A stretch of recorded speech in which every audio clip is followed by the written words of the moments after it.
الله الرحمن الرحيم. الحمد لله نحمده ونستعينه ونستغفره ونعوذ بالله من شرور أنفسنا ومن سيئات أعمالنا. من يهده الله فلا مضل له ومن يضلل فلا هادي له.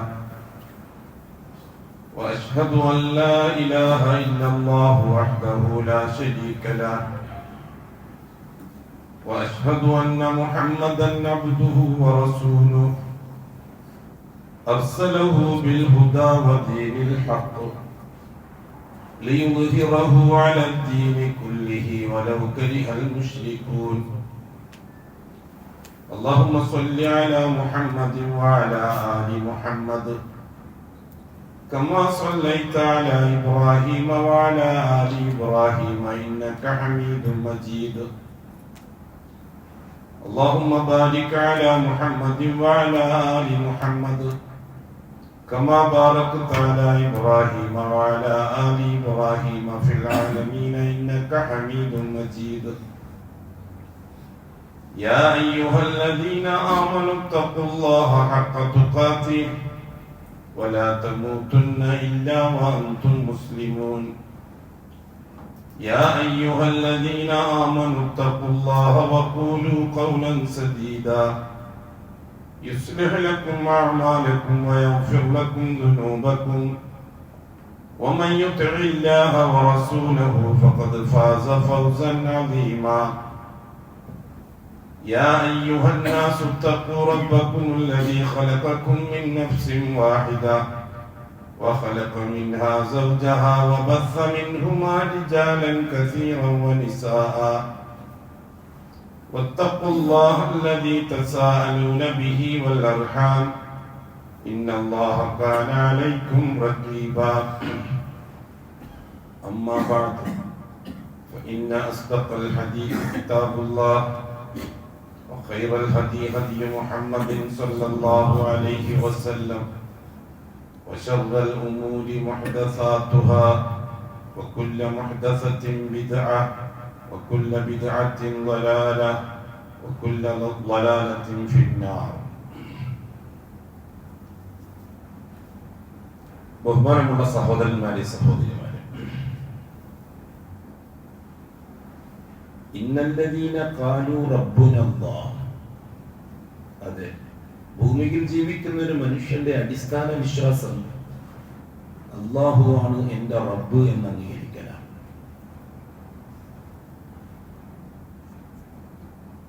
ഓരോ മനുഷ്യന്റെയും അടിസ്ഥാന വിശ്വാസം അതാണ്. ഇന്നും ലോകത്ത് അല്ലാഹുവിനെ റബ്ബായിട്ട് കാണുന്നവരാണ് എല്ലാവരും. ഏത് മതക്കാരാവട്ടെ, ഏത് ജാതിക്കാരാവട്ടെ, മനുഷ്യരായി പിറന്നവരൊക്കെ. കാരണം അത് മനുഷ്യന്റെ ഫിത്രത്തിന്റെ ഭാഗമാണ്, മനുഷ്യ പ്രകൃതത്തിന്റെ ഭാഗമാണ്. അല്ലത്തി ഫതറന്നാസ അലൈഹ, ആ പ്രകൃതത്തിലാണ് അല്ലാഹു തആല മനുഷ്യനെ പടച്ചിരിക്കുന്നത്. അല്ലാഹുവാണ് എൻ്റെ റബ്ബ് എന്ന് അംഗീകരിക്കുന്ന കാര്യത്തിനാണ് അല്ലാഹു തആല, ആ പ്രകൃതത്തിനാണ് അല്ലാഹു മനുഷ്യനെ സൃഷ്ടിക്കുകയും ഭൂമിയിൽ ജീവിക്കാൻ സൗകര്യങ്ങൾ ഏർപ്പെടുത്തുകയും ചെയ്തിരിക്കുന്നത്.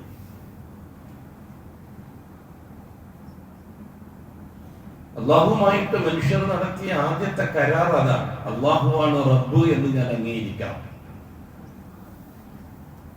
ഉലൂഹിയത്തിലുള്ള ചർച്ച വരുന്നത് പിന്നീട് ഭൂമിയിൽ മനുഷ്യൻ താമസിക്കാൻ തുടങ്ങിയതിന് ശേഷം, ഭൂമിയിൽ ജീവിക്കാൻ തുടങ്ങിയ ഒരു 5-10 തലമുറകൾ കഴിഞ്ഞിട്ടാണ് ഉലൂഹിയത്തിനെ പറ്റിയുള്ള ചർച്ച വരുന്നത്. ഇസ്ലാമിന്റെ അടിസ്ഥാന വിഷയം ഉലൂഹിയത്തിനെ പറ്റിയുള്ള ചർച്ചയല്ല, റുബൂബിയത്തിനെ പറ്റിയുള്ള ചർച്ചയാണ്.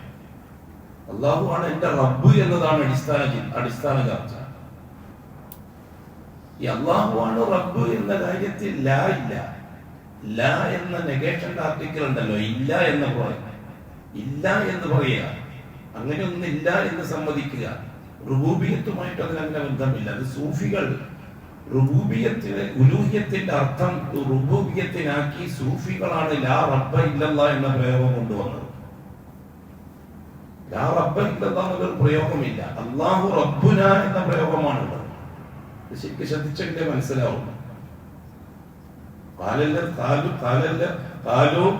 ഖാലു റബ്ബുനല്ലാഹ് സുമ്മ ഇസ്തഖാമു.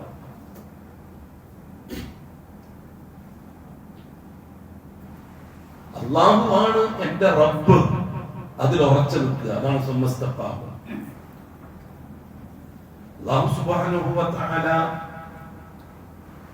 മനുഷ്യരുമായിട്ട് സംവദിക്കാൻ തുടങ്ങിയിട്ട് കാലങ്ങളേറെ ആയല്ലോ. മനുഷ്യൻ എന്ന സൃഷ്ടിക്ക് 4 മേഖലകളാണ് അല്ലാഹു സുബ്ഹാനഹു വ തആല ഏർപ്പാടാക്കിയിരിക്കുന്നത്. ആ 4 മേഖലകളുമായിട്ടാണ് അല്ലാഹു തആല മനുഷ്യനോട് സംവദിക്കുന്നത്. ഒന്നാമത്തെ മേഖല ആലമുൽ അർവാഹ് അല്ലെങ്കിൽ ആലമുൽ അംർ, തികച്ചും അഭൗതികമായ ഒരു ലോകം. മനുഷ്യന്റെ ആദ്യത്തെ ബന്ധം അതാണ്. മനുഷ്യന്റെ അസ്തിത്വം അഭൗതികമാണ്. ഭൗതിക ശാസ്ത്രത്തിലൂടെ, സയൻസിലൂടെ അല്ലെങ്കിൽ ഗവേഷണങ്ങളിലൂടെ മനുഷ്യാസ്തിത്വത്തിന്റെ അടിസ്ഥാനം കണ്ടെത്താൻ നമുക്ക് കഴിയില്ല. വഹീന്റെ ഇൽമിലൂടെ മാത്രമേ കഴിയുള്ളൂ.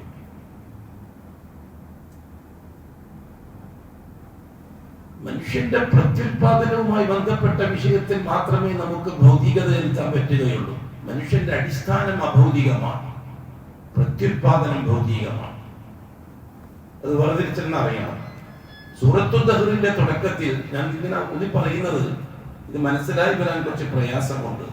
അള്ളാഹുവിനെ പറ്റി ചർച്ച ചെയ്യുന്നവർക്ക് പോലും അള്ളാഹുവിനെ യഥാർത്ഥ രീതിയിൽ മനസ്സിലാക്കാൻ കഴിയുന്നില്ല എന്നുള്ളത് ഇപ്പോഴും നമ്മുടെ ഒരു പരാജയമാണ്. വർത്തമാന കാലഘട്ടത്തിൽ ജീവിക്കുന്ന മുസ്ലിമീങ്ങൾക്കും അതൊരു വലിയൊരു പരാജയമാണ്. മുസ്ലിമീങ്ങൾ എന്നുകൊണ്ട് ഞാൻ ഉദ്ദേശിക്കുന്നത് മുഅ്മിനീങ്ങളാണ്. ഷിയാക്കളെ ഞാൻ അത് ഉൾപ്പെടുത്തുന്നില്ല. ജാറങ്ങളെ കൊണ്ട് ലാ ഇലാഹ ഇല്ലല്ലാഹ് ബാത്തിലാക്കി, തരീഖത്തുകളെ കൊണ്ട് മുഹമ്മദ് റസൂലുള്ളാഹിന്റെ ഷഹാദ ബാത്തിലാക്കി, തികച്ചും കുഫ്റിലും ശിർക്കിലും കഴിഞ്ഞുകൂടുന്ന ഒരു സമൂഹത്തെ നാം ചർച്ചയിൽ ഉൾപ്പെടുത്തുന്നില്ല. നാം മുഅ്മിനീങ്ങളെയാണ് ചർച്ചയിൽ ഉൾപ്പെടുത്തുന്നത്. ആരാണ് മുഅ്മിനീങ്ങൾ? ഖാലു റബ്ബുനല്ലാഹ്, എന്റെ റബ്ബ് അല്ലാഹുവാണെന്ന് അംഗീകരിക്കുന്നവർ. ഈ എന്റെ റബ്ബ് അല്ലാഹുവാണെന്ന് അംഗീകരിക്കുന്നതിൽ പിന്നെ വേറെ ഒന്നും കൂട്ടിച്ചേർത്തേണ്ട ആവശ്യം വരുന്നില്ല. സൂറത്തുൽ ദഹ്റിന്റെ തുടക്കത്തിൽ അല്ലാഹു തആല മനുഷ്യന്റെ ഒന്നാം ഘട്ടത്തെ പറ്റി ചർച്ച ചെയ്തു. ഹൽ അതാ അലൽ ഇൻസാനി ഹീനും മിനദ് ദഹ്രി ലം യകുൻ ശൈഅൻ മദ്കൂറ. മനുഷ്യനെ സംബന്ധിച്ച് കൃത്യമായി നിങ്ങൾക്ക് ഒരു ധാരണയിലെത്താൻ പറ്റാത്തൊരു കാലഘട്ടം നിങ്ങൾക്ക് കഴിഞ്ഞു പോയിട്ടുണ്ട്. ഒരു വലിയ കാലഘട്ടം. ഹീനും മിനദ് ദഹ്ർ എന്ന് പറഞ്ഞാൽ അറ്റമില്ലാത്ത കാലം എന്നർത്ഥം. ലം യകുൻ ശൈഅൻ മദ്കൂറ. മനുഷ്യനെ സംബന്ധിച്ച് കൃത്യമായി നിങ്ങൾക്ക് ഒരു ധാരണയിലെത്താൻ പറ്റാത്തൊരു കാലഘട്ടം നിങ്ങൾക്ക് കഴിഞ്ഞു പോയിട്ടുണ്ട്. അത് തികച്ചും അല്ലാഹു സുബ്ഹാനഹു വ തആല ആലമുൽ അംറുമായിട്ടുള്ള മനുഷ്യന്റെ ബന്ധത്തെ പറ്റിയാണ് സൂചിക്കുന്നത്. ആലമുൽ അംർ, ആലമുൽ അസ്ബാബ്, ആലമുൽ ദുനിയ, അതിന് ആലമുൽ അസ്ബാബ് എന്നാണ് പറയുക. കാര്യകാരണങ്ങളെ വെച്ചുകൊണ്ട് വിഷയത്തെ മനസ്സിലാക്കാനുള്ള മേഖല ഭൂമിയാണ്. എന്തുകൊണ്ടാണത്? ആലമുൽ അസ്ബാബാണ് ഭൂമി. വസ്തുക്കളുടെയും വസ്തുതകളുടെയും ലോകമാണ് ഭൂമി. ആലമുൽ അംർ എന്ന് പറഞ്ഞാൽ കാര്യകാരണങ്ങളെ വെച്ചുകൊണ്ട് കാര്യങ്ങളെ മനസ്സിലാക്കിയെടുക്കാൻ പറ്റാത്ത ലോകം. ആലമുൽ അംർ, ആലമുൽ അർവാഹ് എന്നും പറയും. ഒരു വിധത്തിലും ഭൗതികമായി മനസ്സിലാക്കിയെടുക്കാൻ കഴിയില്ല അതിനെ. വഹയിലൂടെ അള്ളാഹുവിന്റെ വഹി എന്ന് പറഞ്ഞാൽ മാ ഖാല അല്ലാഹു മാ ഖാല റസൂലുള്ളാഹ്, അള്ളാഹ് പറഞ്ഞത് അള്ളാഹുവിന്റെ റസൂൽ പറഞ്ഞത്, ഇതാണ് വഹി. ഇതാണ് ഇൽമ്. ഇൽമ് എന്ന് പറയുന്നത് വഹീന്റെ ഇൽമിനാണ്. ഇൽമ് 2 തരമാണ്. ഒന്ന് വഹീന്റെ ഇൽമ്, പിന്നെ ഒന്ന് കൗനിയായ ഇൽമ്, സാങ്കേതിക ജ്ഞാനം. വഹീന്റെ ഇൽമ് അസ്ബാബുകളുമായിട്ട് ഒരിക്കലും പൊരുത്തപ്പെട്ടു തരില്ല. മെറ്റീരിയൽസ് വെച്ചുകൊണ്ട് കാര്യങ്ങൾ മനസ്സിലാക്കിയെടുക്കാൻ കഴിയില്ല വഹീന്റെ ഇൽമിന്. അസ്ബാബിന്റെ ഇൽമ്, കൗനിയായ ഇൽമ്, അത് അല്ലാഹു തആല അസ്ബാബുകളുമായിട്ടാണ് അതിന് ബന്ധം കൊടുത്തിരിക്കുന്നത്. നമ്മൾ പലപ്പോഴും പറയാറുണ്ട്. അത് മനസ്സിലാക്കാൻ അല്ലാഹു സുബ്ഹാനഹു വ തആല മനുഷ്യ സൃഷ്ടിപ്പിനെ പറ്റി പറഞ്ഞിടത്ത് 2 പാർട്ട് പറഞ്ഞിട്ടുണ്ട്.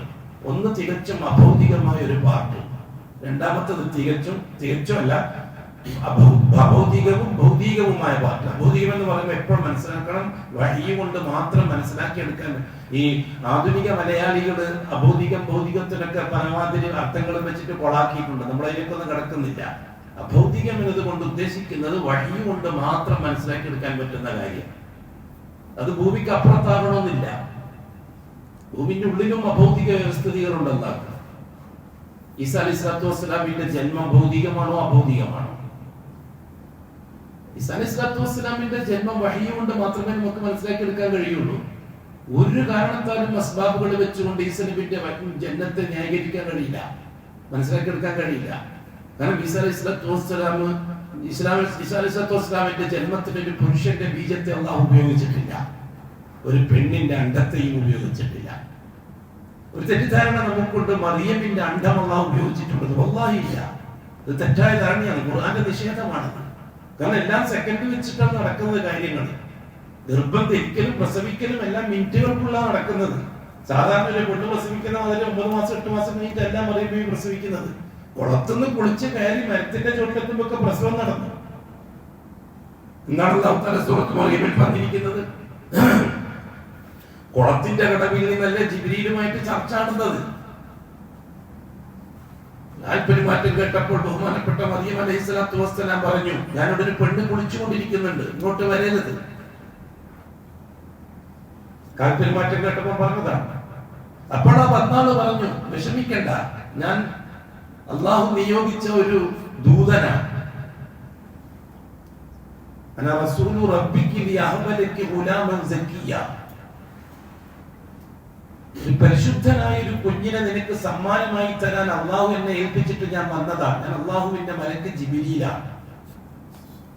ഈ സമയത്ത് മറിയം അവരോട് പറയുന്നു, നിങ്ങൾ എന്താണ് ഈ പറയുന്നത്?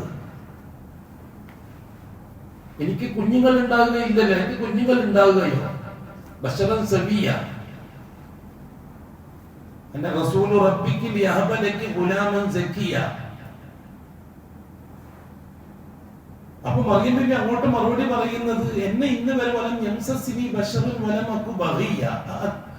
നിങ്ങൾ എന്താണ്, എനിക്കൊരു കുഞ്ഞുണ്ടാകാൻ എന്നെ ഇന്ന് വരെ ഒരു പുരുഷൻ തൊട്ടിട്ടില്ല, ഞാൻ ആവട്ടെ അങ്ങനെ ഒരു മോശം പെണ്ണോ അല്ല. എന്താണ് ഈ പറയുന്നത്? അപ്പം വന്നാള് സംഗതി ഒക്കെ ശരിയാണ്, നീ പറഞ്ഞത് 100% വാസ്തവമാണ്. പക്ഷെ ഒരു പുരുഷൻ തൊടാതെ, ഒരു ബീജത്തിന്റെ ബന്ധമില്ലാതെ, ഒരു അണ്ഡത്തിന്റെ ആവശ്യമില്ലാതെ നിനക്കൊരു കുഞ്ഞിനെ തരാൻ അള്ളാഹു കഴിവുള്ളവനാണ്. അള്ളാഹുവിന് അത് നിസ്സാരമാണവൻ.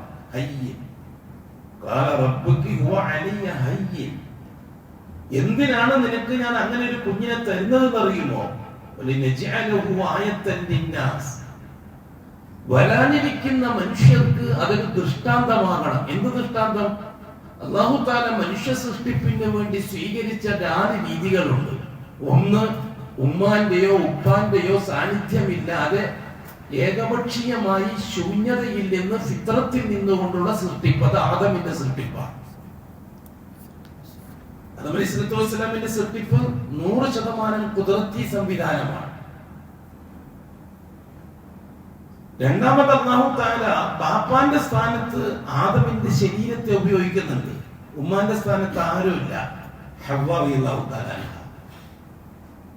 അല്ലാഹു തആല സൂറത്തുൽ നിസായിൽ പറഞ്ഞത് എന്താണ്? ഖലഖ മിൻഹാ സൗജഹാ, ആദമിന്റെ ശരീരത്തിൽ നിന്ന് ആദമിന്റെ ഇണയെ നിർമ്മിച്ചു. അല്ലാഹു ശരീരത്തിൽ നിന്ന് ഹദീസ് എന്താ പറഞ്ഞത്? അൽ മർഅത്തു ഖുലിഖത് മിൻ ദിലാ, ആദമിന്റെ ശരീരത്തിൽ നിന്ന് ഒരു അവയവം ഊരിയെടുത്തു. അത് വാരിയല്ലായിരുന്നു. മുത്തഫഖുൻ അലൈഹി ഹദീസ് അല്ലേ? ഒരു വാരിയന്റെ ഉപയോഗിച്ചിട്ടാണ് ഹവ്വാനെ നിർമ്മിച്ചത്. വിശദമായിട്ട് ആ വാരിയന്റിനെ സംബന്ധിച്ചും പെണ്ണിന്റെ നിർമ്മാണത്തെ പറ്റിയും അല്ലാഹു റസൂലുള്ളാഹി സ്വല്ലല്ലാഹു അലൈഹി വസല്ലം വിശദീകരിച്ചു തന്നിട്ടുണ്ട്. ആണിനെയും പെണ്ണിനെയും 50-50 ആക്കാൻ മെനക്കെടുന്നത് ആധുനിക ലോകത്തിന്റെ ബുദ്ധിയാണ്. അത് ഒരുതരം കൃത്രിമ ബുദ്ധിയാണ്. ആണും പെണ്ണും വല്ലാഹി 50-50 അല്ല. ആരെന്ത് പറഞ്ഞാലും ലോകം മുഴുവനും ബാധിച്ചാലും ആണും പെണ്ണും 50-50 അല്ല. അള്ളാഹുവിന്റെ ദീന് ആണ് പൂർണ്ണമാണ്, അതിൽ നിന്നൊരു അംശമാണ് പെണ്ണ്. ശരിക്കാൻ നോക്കുന്നു ഖുർആനല്ലേ? അല്ലദീ ഖലഖകും മിൻ നഫ്സിൻ വാഹിദ, ഒരു ശരീരമാണ് അല്ലാഹു അടിസ്ഥാനപരമായിട്ട് മനുഷ്യൻ. വഖലഖ മിൻഹാ, ആ ശരീരത്തിൽ നിന്ന് അല്ലാഹു നിർമ്മിച്ചു സൗജഹാ, ആ ശരീരത്തിന്റെ നയെ. അതിന് അല്ലാഹു ഹവ്വ എന്ന് പേരിട്ടു.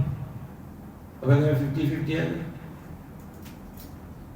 ആദം എന്ന പുരുഷന്റെ ശരീരത്തിന്റെ ഒരു അംശമാണ് പെണ്ണ് ഹവ്വ. റസൂലുള്ളാഹി സ്വല്ലല്ലാഹു അലൈഹി വസല്ലം അത് വിശദീകരിക്കുകയും ചെയ്തിട്ടുണ്ട്. അൽ മർഅത്തു കദ്ദിറഇ, പെണ്ണ് വാരിയല് പോലെയാണ്. ഇദാ അറദ്ത അൻ തുഖീമഹു കസ്സർതഹു, വളഞ്ഞ വാരിയലിനെ പെട്ടെന്ന് നിവർക്കാൻ നീ മെനക്കെട്ടാൽ അത് പൊട്ടിക്കേണ്ടി വരും. കസ്റുഹാ ത്വലാഖുഹാ, എന്നുവെച്ചാൽ അല്ലാഹു സുബ്ഹാനഹു വ തആല പെണ്ണിന്റെ വാരിയലിന്റെ വളവിനെ പെണ്ണിന്റെ ഖുലുഖിൽ അല്ലാഹു തആല സംവിധാനിച്ചു. സ്വഭാവത്തിൽ പെണ്ണിന്റെ സ്വഭാവം പെട്ടെന്ന് നേരെയാക്കാൻ മെനക്കെട്ടാൽ നീ അത് പൊട്ടിക്കേണ്ടി വരും. എന്ന് വെച്ചാൽ അവളുമായിട്ടുള്ള തലാഖ് നടക്കും. പെട്ടെന്ന് നേരെയാക്കാൻ മെനക്കെട്ടിട്ട് കാര്യമില്ല, നന്നാവില്ല. ഇനി വൈദാ തറക്കത്തഹു, നീ നന്നാവില്ല എന്നും പറഞ്ഞിട്ട് ഓളെ വഴിക്ക് വിട്ടാലോ, വൈദാ തറക്കത്തഹു, നീ അവളെ പാട്ടിനെ വിട്ടു, എന്തോ ചെയ്തോന്ന് പറഞ്ഞിട്ട് മാസാല അഅ്വജ, അത് കൂടുതൽ വളഞ്ഞു പോകും എന്ന് പറഞ്ഞു റസൂലുള്ളാഹി സ്വല്ലല്ലാഹു അലൈഹി വസല്ലം. അപ്പൊ പിന്നെ എന്താ ചെയ്യേണ്ടത്? ഏറ്റവും നല്ല മനഃശാസ്ത്രം അല്ലാഹു റസൂൽ പഠിപ്പിച്ചിരിക്കുന്നത് കുടുംബ ജീവിതത്തിൽ. പിന്നെ നീ എന്താ ചെയ്യേണ്ടത്? ഒറ്റയടിക്ക് നന്നാക്കാനും മെനക്കെടണ്ട, നീ നന്നാവില്ല എന്ന് പറഞ്ഞിട്ട് മൂലക്കാക്കാനും മെനക്കെടണ്ട.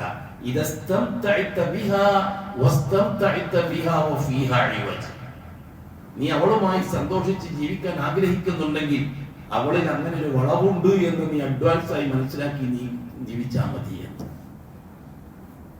അതാണ് കുടുംബജീവിതത്തിന്റെ ശിഫ്റ്റുകൾക്ക് പഠിപ്പിച്ച മനഃശാസ്ത്രം. അതിന് കവിഞ്ഞ് വേറെ ആധുനിക ശാസ്ത്രവും വന്നിട്ട് ബഹളുണ്ടാക്കാൻ ആരും മെനക്കരണ്ട, ആണും മെനക്കരണ്ട, പെണ്ണും മെനക്കരണ്ട, നടക്കൂല.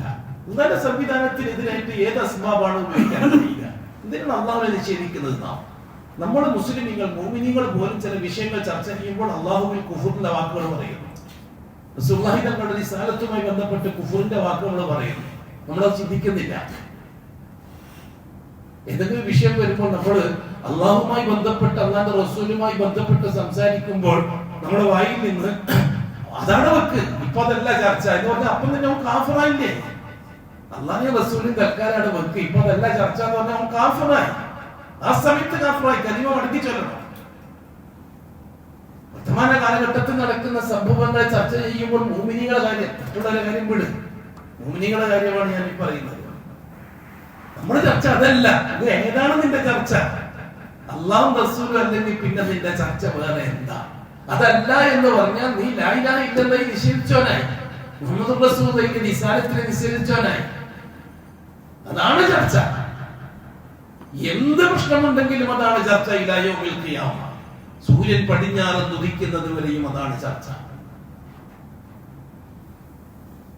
അല്ലാഹു സുബ്ഹാനഹു വ തആല ഈസാ അലൈഹിസ്സലാത്തു വസ്സലാമിന്റെ നിർമ്മാണം, അപ്പോൾ അല്ലാഹു തആല ആദം നബിയെ നിർമ്മിക്കുന്നതിന് ഉപയോഗിച്ച രീതി, ഹവ്വാനെ സൃഷ്ടിക്കുന്നതിന് ഉപയോഗിച്ച രീതി. ഇനി മൂന്നാമത്തെ രീതി എന്താ? അത് തികച്ചും ഭൗതികമാണ്, കൗനിയ. ഒരു പുരുഷന്റെ ബീജത്തെയും ഒരു പെണ്ണിന്റെ അണ്ടത്തെയും ഉപയോഗിച്ചുകൊണ്ടാണ് മൂന്നാമത്തെ സൃഷ്ടി, മൂന്നാമത്തെ മനുഷ്യനെ അല്ലാഹു പടക്കുന്നത്. ആദമിന്റെ ബീജവും ഹവ്വാന്റെ അണ്ടവും. അതിനെപ്പറ്റി അല്ലാഹു പറഞ്ഞത് എന്താ?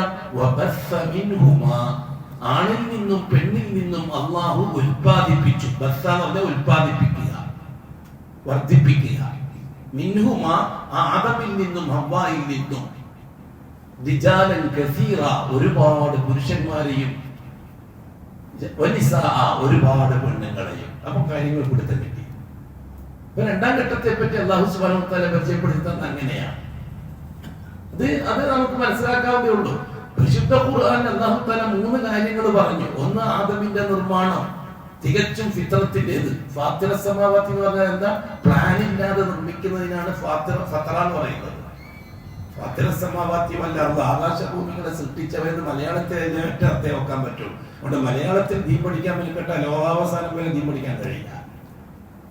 ആ മലയാളത്തിൽ സാങ്കേതിക ചില പദങ്ങൾ, ആദർശവുമായിട്ട് ബന്ധപ്പെട്ട ചില പദങ്ങൾ മനസ്സിലാക്കാൻ അറബിയിൽ തന്നെ അതിനെ വിശദീകരിക്കണം. ഭൗതിക കാര്യങ്ങൾ ചർച്ച ചെയ്യാൻ വേണ്ടി മാത്രം അത് ഒറ്റവാക്കിയ അർത്ഥം വെക്കാം. ഭാഷ എന്ന് പറഞ്ഞാൽ തന്നെ എന്താ എന്ന് പറയുമ്പോൾ ആൾക്ക് നീങ്ങേണ്ടി വരും. അതുകൊണ്ട് അത് പറയാൻ മെനക്കെടാം. ഭാഷ എന്ന് പറഞ്ഞാൽ മനുഷ്യന് ആവശ്യങ്ങൾ പൂർത്തിയാക്കാൻ ഉപയോഗിക്കുന്ന ഒരു മീഡിയയാണ് ഭാഷ. അതേ സന്ദർഭത്തിൽ ആദർശം പൂർത്തിയാക്കാൻ ഉപയോഗിക്കേണ്ടതും ഭാഷ തന്നെയാണ്. ആവശ്യ പൂർത്തീകരണത്തിന് ഏത് ഭാഷയും ഉപയോഗിക്കാം. ആദർശ പൂർത്തീകരണത്തിന് അല്ലാഹു തീരുമാനിച്ച ഭാഷ മാത്രമേ പറ്റൂ. തൗറാത്ത് അല്ലാഹു തആല ഇറക്കിയത് അബ്രാനി ഭാഷയിലാണ്, ആദർശം പിടിക്കേണ്ട ഭാഷയാണ്. ഇഞ്ചീൽ ഇറക്കിയത് സുറിയാനി ഭാഷയിലാണ്, ഇത് ആദർശവും കൂടി പഠിക്കാനുള്ള ഭാഷയാണ്. സബൂർ ഇറക്കിയത് അബ്രാനി ഭാഷയിലാണ്, യൂനാനി ഭാഷയിലാണ്. അത് ആദർശം കൂടി പഠിക്കാനുള്ള ഭാഷയാണ്. ഖുർആൻ ഇറക്കിയത് അറബി ഭാഷയിലാണ്. അത് ആദർശം പഠിക്കാനുള്ള ഭാഷയാണ്. ആദർശ പഠനത്തിന് ഇനി മറ്റേ 3 ഭാഷ ആവശ്യമില്ല. അത് അല്ലാഹു തആല അത് ദുർബലപ്പെടുത്തി. ആദർശ പൂർത്തീകരണത്തിന് ഇനി അബ്രാനിയോ സുരിയാനിയോ യൂനാനിയോ ഉപയോഗിക്കാൻ പാടില്ല. അറബി ഫൈനലാക്കി അല്ലാഹു തആല. ആദർശം പഠിക്കാൻ അറബി ഭാഷ തന്നെ ആയിരിക്കണം ഉപയോഗിക്കേണ്ടത്. മറ്റേ 3 ഭാഷയും അല്ലാഹു തആല ദുർബലപ്പെടുത്തി. പരിശുദ്ധ ഖുർആനിന്റെ ഒരു വാചകത്തിന്റെ അർത്ഥം കണ്ടെത്താൻ അബ്രാനി പദം ഉപയോഗിക്കാൻ പറ്റൂല എന്ന് അറബിയിൽ തന്നെ അതിന് പദം കണ്ടെത്തണം. അവിടെ തന്നെ ഖുർആന്റെ തഫ്സീർ പറയുമ്പോൾ അത് ബൈബിളിന്റെ തഫ്സീറോ തോറയുടെ തഫ്സീറോ പുരാണങ്ങളുടെ തഫ്സീറോ ആകാൻ പറ്റുകയില്ല. എന്തുകൊണ്ട്? തഫ്സീറുൽ ഖുർആനി ബിൽ ഖുർആൻ. ഖുർആന്റെ തഫ്സീർ ഖുർആൻ കൊണ്ടേ പറയാൻ പറ്റുള്ളൂ എന്ന ദൗത്യമാണ്, ഒരു തത്വമാണ്. ഇതൊക്കെ ബൃഹത്തായ ചില വിഷയങ്ങളാണ് മുഅ്മിനീങ്ങൾക്ക്, ന്യൂനപക്ഷം വരുന്ന മുഅ്മിനീങ്ങൾക്ക്. വളരെ ചെറിയ ന്യൂനപക്ഷത്തിന് മാത്രമേ ഇത് ഉൾക്കൊള്ളാൻ കഴിയുള്ളൂ. അത്രേ അള്ളാഹു ആഗ്രഹിക്കുന്നുള്ളൂ. അള്ളാഹു തആല ഭൂരിപക്ഷം ജനങ്ങൾ മുസ്ലിമാകണമെന്ന് അള്ളാഹു ആഗ്രഹിക്കുന്നില്ല.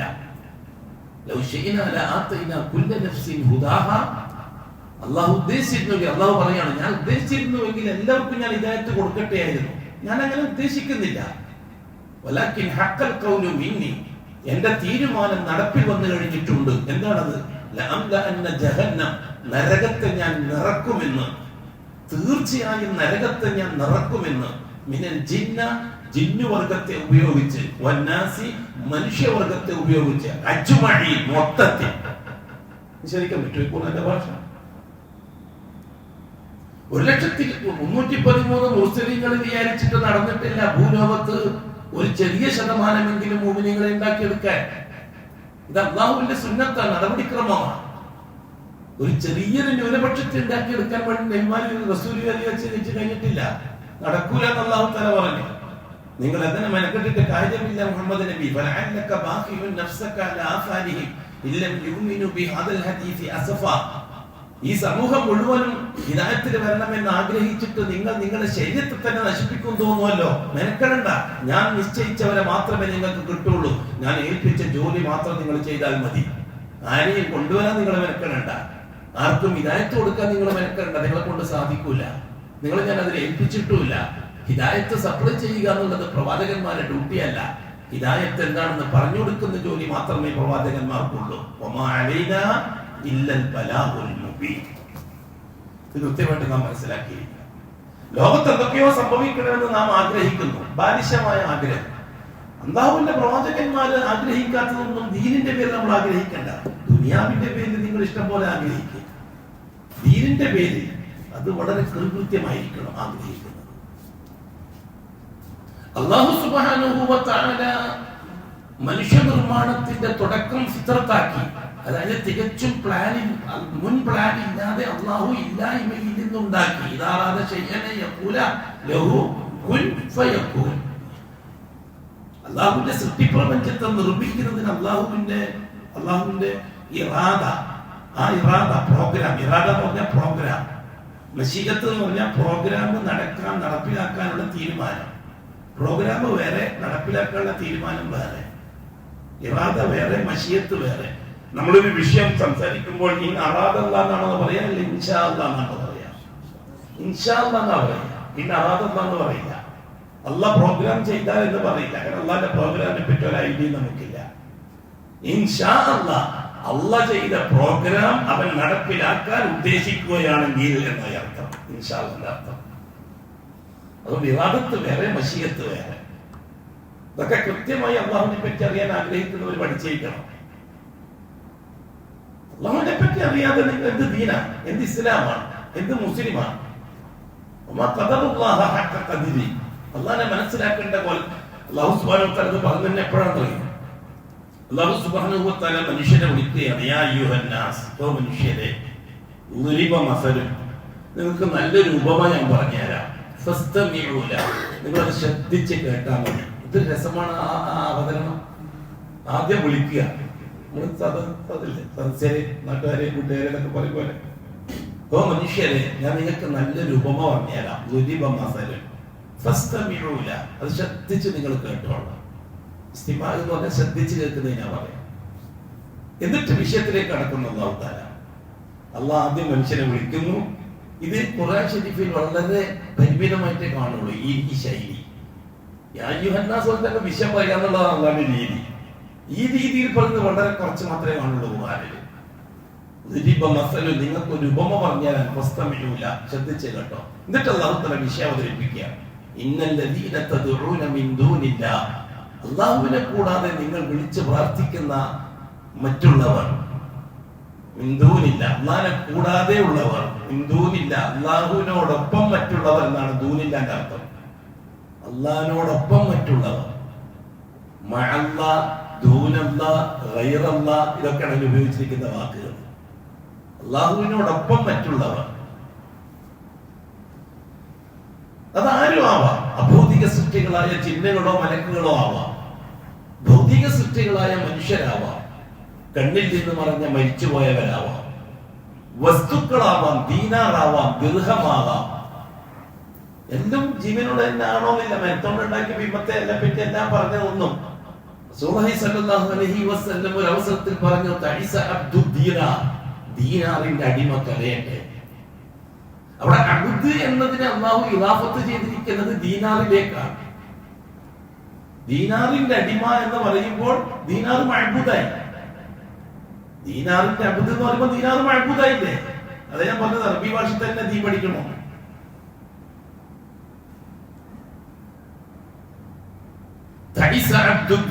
ദിർഹമിന്റെ അടിമ തൊലയട്ടെ.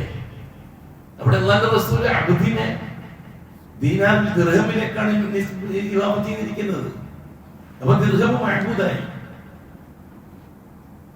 ദീനാറും ദിർഹമും എങ്ങനെയാണ് മഅബൂദാകുക? അതിനെപ്പറ്റിയാണ് നമ്മൾ ആലോചിക്കേണ്ടത്. നമ്മൾ ഈ ആരാധന എന്ന് പറയുന്നതെല്ലാം അള്ളാഹു അല്ലാത്തതിനെ ആരാധിക്കുക എന്ന് പറയുന്നതിനെല്ലാം ബിംബങ്ങളെയോ രൂപങ്ങളെയോ മാത്രം മനസ്സിൽ കാണുന്ന ഒരു ഇന്ത്യൻ നയമുണ്ട്. അതൊരു ഇന്ത്യൻ നയമോ വിശ്വാസമാണ്. ലോകത്ത് ഇസ്ലാം ദീനിനെ എങ്ങനെ ഇന്ത്യൻ വിശ്വാസവുമായിട്ട് ബന്ധിപ്പിക്കുക? അസ്നാമുകൾക്ക് നാം ബിംബങ്ങളെന്ന് അർത്ഥം വെച്ചു. ആ ബിംബങ്ങൾ ഹിന്ദുക്കളുമായിട്ട് നാം ബന്ധപ്പെടുത്തി. യഥാർത്ഥത്തിൽ ഖുർആന്റെ നസ്സിനെതിരല്ലേ അത് ആ ബന്ധം? ഹിന്ദുക്കൾ പൂജിക്കുന്ന അസ്നാമുകളെയാണോ അല്ലാഹു തആല അറബികൾക്ക് പരിചയപ്പെടുത്തി കൊടുത്ത ഇലാഹുകൾ ആണോ? ഹിന്ദു മതവുമായിട്ട് എന്ത് ബന്ധമാണ് ഖുറൈശികൾക്ക്? ക്രിസ്തു മതവുമായിട്ട് എന്ത് ബന്ധമാണ് ഖുറൈശികൾക്ക്? ജൂതമതവുമായിട്ട് എന്ത് ബന്ധമാണ് ഖുറൈശികൾക്ക്? ആ ഖുറൈശികളല്ലേ ശബലത്തിന്റെ ആദ്യത്തെ വിദ്യാർത്ഥികൾ, പ്രഥമ വിദ്യാർത്ഥികൾ ഖുറൈശികളല്ലേ? ഖുറൈശികൾ ഏത് മതക്കാരായിരുന്നു? ഹിന്ദു ആയിരുന്നു. ഖുറൈശികൾക്ക് ഹിന്ദു മതം അറിയില്ലല്ലോ. ക്രിസ്ത്യാനിയായിരുന്നോ? ഖുറൈശികൾക്ക് ക്രിസ്തു മതം അറിയില്ലല്ലോ. അത് ഫലസ്തീനുമായിട്ട് ബന്ധപ്പെട്ട, സിറിയയുമായിട്ട് ബന്ധപ്പെട്ട മതമല്ലേ? ഇസ്രായേലി മതമല്ലേ ക്രിസ്തു മതം? ജൂതമതം റസൂലുള്ളാഹിക്ക് ഖുറൈശികൾക്ക് പരിചയമുണ്ടോ? അതും ഇസ്രായേലികളുമായിട്ട് ബന്ധപ്പെട്ട മതമല്ലേ? ബനൂ ഇസ്രായേലിന്റെ മതമല്ലേ അത്? അപ്പൊ പിന്നെ ഏതാ ഖുറൈശികളുടെ മതം? അതാർക്കും അറിയില്ല. ഏതെങ്കിലും മതാന്ന് പറ, എന്നാലും നമുക്ക് അതുമായിട്ട് ബന്ധപ്പെട്ട് ചർച്ച ചെയ്യാൻ പറ്റും. വല്ലാഹി ഖുറൈശികൾ പാരമ്പര്യ മുസ്ലിമീങ്ങളാണ്. ഇന്നത്തെ കാലഘട്ടത്തിലെ മുസ്ലിമീങ്ങളെ പോലെ, ഭൂരിപക്ഷ മുസ്ലിമീങ്ങളെ പോലെ ഇന്നത്തെ കാലഘട്ടത്തിലെ ഭൂരിപക്ഷ മുസ്ലിമീങ്ങളെ അന്നത്തെ കാലവുമായി ബന്ധിപ്പിക്കാൻ 100% ഖുറൈശികളെയാണ് നമുക്ക് ഉപയോഗിക്കാൻ പറ്റുക.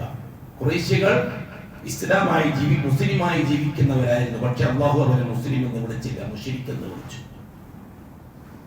ഖുറൈശികൾക്ക് മറ്റു ദീനൊന്നും പരിചയമില്ല. ഇബ്രാഹിമി മില്ലത്ത് മാത്രമേ അവർക്ക് പരിചയമുള്ളൂ. അതുകൊണ്ടാണ് അല്ലാഹു എടുത്തു പറഞ്ഞത്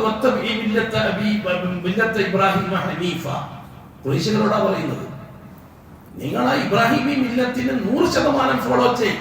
നിങ്ങൾ പതിവാക്കല്ല. അപ്പൊ ഇബ്രാഹിമി ശരീഅത്തനുസരിച്ച് ജീവിക്കുന്ന മുസ്ലിമീങ്ങളായിരുന്നു അവർ. ഒരു ഭാഗികമായ മുസ്ലിമീങ്ങൾ മാത്രം, പൂർണ്ണമായ മുസ്ലിമാക്കാൻ കഴിഞ്ഞില്ല അവർ. ഞാൻ നിങ്ങളോട് ചോദിക്കട്ടെ, ചരിത്രം. ഇബ്രാഹിം അലൈഹിസ്സലാത്തു വസ്സലാമിന്റെ 2 ആൺമക്കളാണ് ഇസ്ഹാഖ് നബിയും ഇസ്മായിൽ നബിയും. ഇസ്ഹാഖ് നബിന്റെ പേരക്കുട്ടികൾക്കാണ് ബനൂ ഇസ്രായീൽ എന്ന് പറയുന്നത്. ഇസ്ഹാഖ് നബിന്റെ മോനാണ് യാക്കൂബ് നബി. യാക്കൂബിന് ഇസ്രായീൽ എന്ന് പറഞ്ഞിട്ടൊരു പേരുണ്ട്. യാക്കൂബിന് ഇസ്രായീൽ എന്ന് പേരുണ്ട്. ആ യാക്കൂബ് നബിന്റെ മക്കൾക്കാണ് ബനൂ ഇസ്രായീൽ അഥവാ യാക്കൂബ് നബിന്റെ മക്കൾ. ഇതാണ് ബനൂ ഇസ്രായീൽ. യാക്കൂബ് നബിക്ക് 12 മക്കളുണ്ട്, 12 ആൺമക്കൾ. ഈ 12 ആൺമക്കളുടെ പാരമ്പര്യമാണ് ബനൂ ഇസ്രായീൽ. ഇസ്രായേലിന്റെ മക്കൾ അഥവാ യാക്കൂബിന്റെ മക്കൾ. ഇപ്പുറത്ത് ബഹുമാനപ്പെട്ട ഇസ്മായിൽ അലൈഹി സ്വലാത്തു വസ്സലാം അവരുടെ പേരക്കുട്ടികൾക്കാണ് ഖുറൈശികൾ എന്ന് പറയുന്നത്. ബനു ഇസ്മായിൽ, അതാണ് അറബികൾ. ഇബ്രാഹിം അലൈഹി സ്വലാത്തു വസ്സലാമിന്റെയും മകൻ ഇസ്മായിൽ അലൈഹി സ്വലാത്തു വസ്സലാമിന്റെയും മുഹമ്മദ് സല്ലല്ലാഹു അലൈഹി വസല്ലം തങ്ങളുടെയും ഇടയിൽ 4000 കൊല്ലത്തിന്റെ ഗ്യാപ്പുണ്ട്. 4300 കൊല്ലത്തിന്റെ ഗ്യാപ്പുണ്ട് ഇസ്മായിൽ നബിയുടെയും അശ്റഫുൽ ഇടയിൽ. ഈ 4000 കൊല്ലത്തിന്റെ ഇടയിൽ ഏതെങ്കിലും ഒരു നബിയോ റസൂലോ ഈ കഅബ കേന്ദ്രമാക്കിക്കൊണ്ട് അല്ലാഹു തആല അയച്ചിട്ടുണ്ട് എന്ന് നിങ്ങൾക്ക് ചരിത്രപരമായി തെളിയിക്കാൻ കഴിയുമോ? ഇസ്ലാമിനെ പറ്റി ഭാഗികമായെങ്കിലും മനസ്സിലാക്കിയവരോടാണ് ഞാൻ ഈ പറയുന്നത്, അല്ലാത്തവരോട് പറഞ്ഞിട്ട് കാര്യമില്ല. ഇസ്ലാമിനെ പറ്റി മനസ്സിലാക്കിയവർക്ക് തന്നെ ദീൻ പറഞ്ഞാൽ മനസ്സിലാകുന്നില്ല എന്നുള്ളൊരു സങ്കടം ഇപ്പോഴത്തെ കാലത്ത് കേട്ടിട്ടുണ്ട്, പുതിയ തലമുറയിലുണ്ട്. അതൊരു സങ്കടം തന്നെയാണ്. പരിഹരിക്കണമെങ്കിൽ ആദ്യം എനിക്കൊന്നും അറിയില്ല എന്ന് നമ്മൾ ഓരോരുത്തരും തീരുമാനിക്കണം. എനിക്കെല്ലാം അറിയാമെന്ന് തീരുമാനിച്ചാൽ പിന്നെ ആ കുപ്പിയിൽ വേറെ ഒന്നും നിറക്കാൻ പറ്റൂല. ഒരു കുപ്പി നിറച്ചും പച്ചവെള്ളം നിറച്ചിട്ട് പിന്നെ അതിന്റെ പാല് നോക്കാൻ മെനക്കെട്ട നടക്കൂല. ആദ്യം വെള്ളം ഒഴിവാക്കുക, എന്നിട്ട് പാല് നോക്കുക. ആദ്യം നമ്മളെ കൽപ്പിനെ ഒഴിവാക്കുക. എനിക്കൊന്നും അറിയില്ല, എന്നാലേ പുതിയത് കയറ്റാൻ പറ്റും. ഇത് എനിക്കെല്ലാം അറിയാം എന്ന് പറഞ്ഞിട്ട് നടക്കുന്നവനിക്ക് ഒന്നും പുതിയത് കയറ്റാൻ പറ്റില്ല. ആ ജഹാലത്തിൽ തന്നെ അവൻ മരിക്കും. ഞാൻ ചോദിക്കുന്നതിന് ഉത്തരം കണ്ടാത്ര ഇന്നലെ നാളെ മറുപടി ഞാൻ പറഞ്ഞു മരിക്കുന്നതിന്റെ ഇടയിൽ ഈ 4500 കൊല്ലത്തിന്റെ ഇടയിൽ ഇസ്മായിൽ നബിന്റെയും മുഹമ്മദ് നബിന്റെയും ഇടയിൽ ഒരു നബിയെങ്കിലും വന്നതായിട്ട് ചരിത്രത്തിൽ നിങ്ങൾക്ക് തെളിയിക്കാൻ പറ്റുമോ? ഒന്നുകിൽ ഖുർആൻ, അല്ലെങ്കിൽ ഹദീസ്, അല്ലെങ്കിൽ താരീഖ്. ഒരു റസൂലെങ്കിലും ആ കാലഘട്ടത്തിന്റെ ഇടയിൽ വന്നിട്ടുണ്ടോ നിങ്ങൾക്ക് തെളിയിക്കാം. എന്തുകൊണ്ട് അല്ലാഹു തആല ഇത്രയും കാലത്തിന്റെ ഇടയിൽ ഒരു റസൂലിനെയോ നബിയെയോ മക്കയിലേക്ക് അയച്ചില്ല?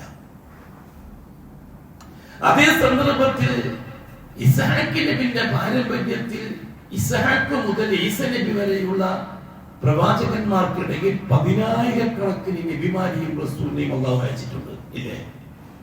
ഇല്ലേ? അപ്പത്തെ ഗ്രൂപ്പില് 10,000 നബിയും റസൂലിനെ അല്ലാഹു അയച്ചിട്ടുണ്ട്. ഇപ്പത്താവട്ടെ 4000 കൊല്ലത്തിന്റെ ഇടയിൽ ഒരൊറ്റൊരു നബിയും റസൂലിനെ അല്ലാഹു തആല അയച്ചിട്ടില്ല. അല്ലാ ഖുറൈശികളോട് അല്ലാഹു തആല പകതീർത്തതാണോ, അതോ ഇസ്രായേലിനോട് അല്ലാഹു തആല പേശം കൂടിയതാണോ? ഉടനെ കഅബാലയത്തെ കേന്ദ്രമാക്കിക്കൊണ്ടൊരു നബിനെ അയക്കേണ്ട ആവശ്യമുണ്ടായിട്ടില്ല. എന്തുകൊണ്ടുണ്ടായിട്ടില്ല? ഇസ്മായിൽ അലൈഹി സ്വലാത്തു വസ്സലാമിന്റെ മക്കൾ ഒരിക്കലും തൗഹീദിൽ നിന്ന് വ്യതിചലിച്ചിട്ടില്ല. കഅബാലയത്തെ കേന്ദ്രമാക്കിക്കൊണ്ട് അടിസ്ഥാന വിഷയമായ അല്ലാഹുവാണ് റബ്ബ് എന്നതും അല്ലാഹു അല്ലാതെ വേറൊരു ഇലാഹ് ഉണ്ടാകാൻ പാടില്ല എന്നതും അതിൽ നിന്നൊരു ലെവലേശം വ്യതിചലിച്ചിട്ടില്ല 4000 കൊല്ലത്തോളം. അതുകൊണ്ടാണ് ഞാൻ അവര് പാരമ്പര്യ മുസ്ലിമീങ്ങളെന്ന് പറയുന്നത്. അത് നമുക്ക് ചരിത്രത്തിന്റെ രേഖയുണ്ട്. 4000 കൊല്ലത്തെ ചരിത്രം നിങ്ങൾ പരിശോധിക്കും. പ്യൂറിൽ പ്യൂർ മുസ്ലിമീങ്ങളായിരുന്നു അവർ, മുവഹിദുകളായിരുന്നു അവർ. ആദം അലൈഹി സ്വലാത്തു വസ്സലാമിന്റെ മക്കളിൽ 10 തലമുറ പ്യൂർ മുസ്ലിമീങ്ങളായതുപോലെ എപ്പോഴാണ് അല്ലാഹു സുബ്ഹാനഹു വ തആല റസൂലിനെ അയക്കാൻ മെനക്കെടാവ്? മുസ്ലിമീങ്ങൾ ശിർക്കിലേക്ക് കടക്കുമ്പോൾ. പാരമ്പര്യ മുസ്ലിമീങ്ങളിൽ പാരമ്പര്യ മതക്കാരിലാണോ അല്ലാഹു റസൂലിനെ അയച്ചത്, അതോ പാരമ്പര്യ മുസ്ലിമീങ്ങളിലാണോ അല്ലാഹു തആല റസൂലിനെ അയച്ചത്? കൃത്യമായി നിസ്കരിച്ചുകൊണ്ടിരിക്കുന്ന, കൃത്യമായി നോമ്പ് നോക്കുന്ന, കൃത്യമായി സക്കാത്ത് കൊടുക്കുന്ന, കൃത്യമായി ഖുർആൻ കൃത്യമായി ദിക്ർ തസ്ബീഹാത്തുകൾ ചൊല്ലുന്ന, കൃത്യമായി കുടുംബബന്ധം പാലിക്കുന്ന, കൃത്യമായി ആഖിറത്തിൽ വിശ്വസിച്ച് ആഖിറത്തിൽ രക്ഷപ്പെടണമെന്ന് ആഗ്രഹിച്ച് ജീവിക്കുന്ന സമൂഹത്തിലേക്കല്ലേ അല്ലാഹു സുബ്ഹാനഹു വ തആല റസൂലിനെ അയച്ചത്? അല്ലേ? നിസ്കരിക്കാൻ പഠിപ്പിക്കാനാണോ റസൂൽ വന്നത്? നോമ്പൊക്കെ പഠിപ്പിക്കാനാണോ റസൂൽ വന്നത്? നിസ്കാരം നോമ്പില്ലാത്ത കാലഘട്ടം ദുനിയാവിലുണ്ടായിരുന്നോ? ഈ കാര്യം കേൾപ്പോ പറഞ്ഞപ്പോ ഏതോ ഒരു സലഫി സുഹൃത്ത് പേരിനാണ് ഒന്നും അറിയില്ല. അയാളെന്നോട് ചോദിച്ചു, നിസ്കാരം മിഹ്റാജിനല്ലേ വള്ളാക്കിയത്, അതിന് മുമ്പ് നിസ്കാരം ഉണ്ടോ? കാരണം എനിക്ക് ഇസ്ലാം എന്താണെന്ന് ഒന്നും അറിയില്ല. അതാണ് ഇതിന്റെ കാരണം. ഒരു ഷീഈ മതക്കാരനാ ചോദിച്ചാൽ നമുക്ക് അതിന്റെ സമാധാനിക്കാം. ഷീ ആയതുകൊണ്ടാണ്. ഒരു സെൽഫിക്കാരൻ ചോദിച്ചാൽ എന്താണ് ഉത്തരം പറയാ? എനിക്ക് ഒരു ചുക്കും അറിയില്ല, ജാഹിലാണ്. ഇബ്രാഹിം അലൈഹി സ്വലാത്തു വസ്സലാമിന്റെ ദുആ എന്താണ്? റബ്ബി ജഅൽനി മുഖീമസ്സലാ. അതേതാ നിസ്കാരം? റബ്ബേ എന്നെ നീ നിസ്കാരക്കാരനാക്കണമേ. വമിൻ ദുര്രിയത്തി, എന്റെ മക്കളെയും നീ നിസ്കാരക്കാരാക്കണമേ. ഏതാ നിസ്കാരം? ഇതൊന്നും അറിയില്ല, ഇതൊന്നും പഠിക്കൂല, എന്തോ ചില്ലറ പുസ്തകം വായിച്ചിട്ട് പഠിച്ചു വെച്ചിട്ടുണ്ട്, അതുമായിട്ടാണ് തർക്കിക്കാൻ മെനക്കെടുക. അതാ ഞാൻ പറഞ്ഞത് നേരത്തെ, ആദ്യം എനിക്കൊന്നും അറിയാൻ തീരുമാനിക്കും, എന്നാൽ പുതുതായിട്ട് നമുക്ക് അനുഭവത്തിലെ പഠിക്കാം. ഇസ്മായിൽ അലൈഹിസ്സലാത്തു വസ്സലാമിനെ പറ്റി അല്ലാഹു തആല പറഞ്ഞതാണ്, കാന യഅ്മുറു അഹ്ലഹു ബിസ്സലാം, അദ്ദേഹം അദ്ദേഹത്തിന്റെ കുടുംബത്തെ നിസ്കാരം കൊണ്ട് കൽപ്പിക്കുന്ന ആളായിരുന്നു. ഇസ്മായിൽ നബിയെ പറ്റി അല്ലാഹു തആല പറഞ്ഞല്ലേ, ഏത് നിസ്കാരം?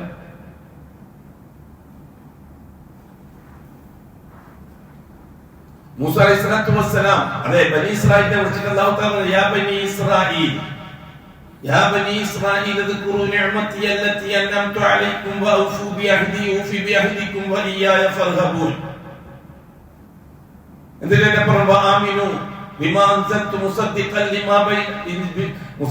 ലിമാ മഅക്കും വലാ തസ്തറൂ ബിആയാതി സമനൻ ഖലീലാ വഇയ്യായ ഫത്തഖൂൻ. എന്നിട്ട് എന്താ പറഞ്ഞത്?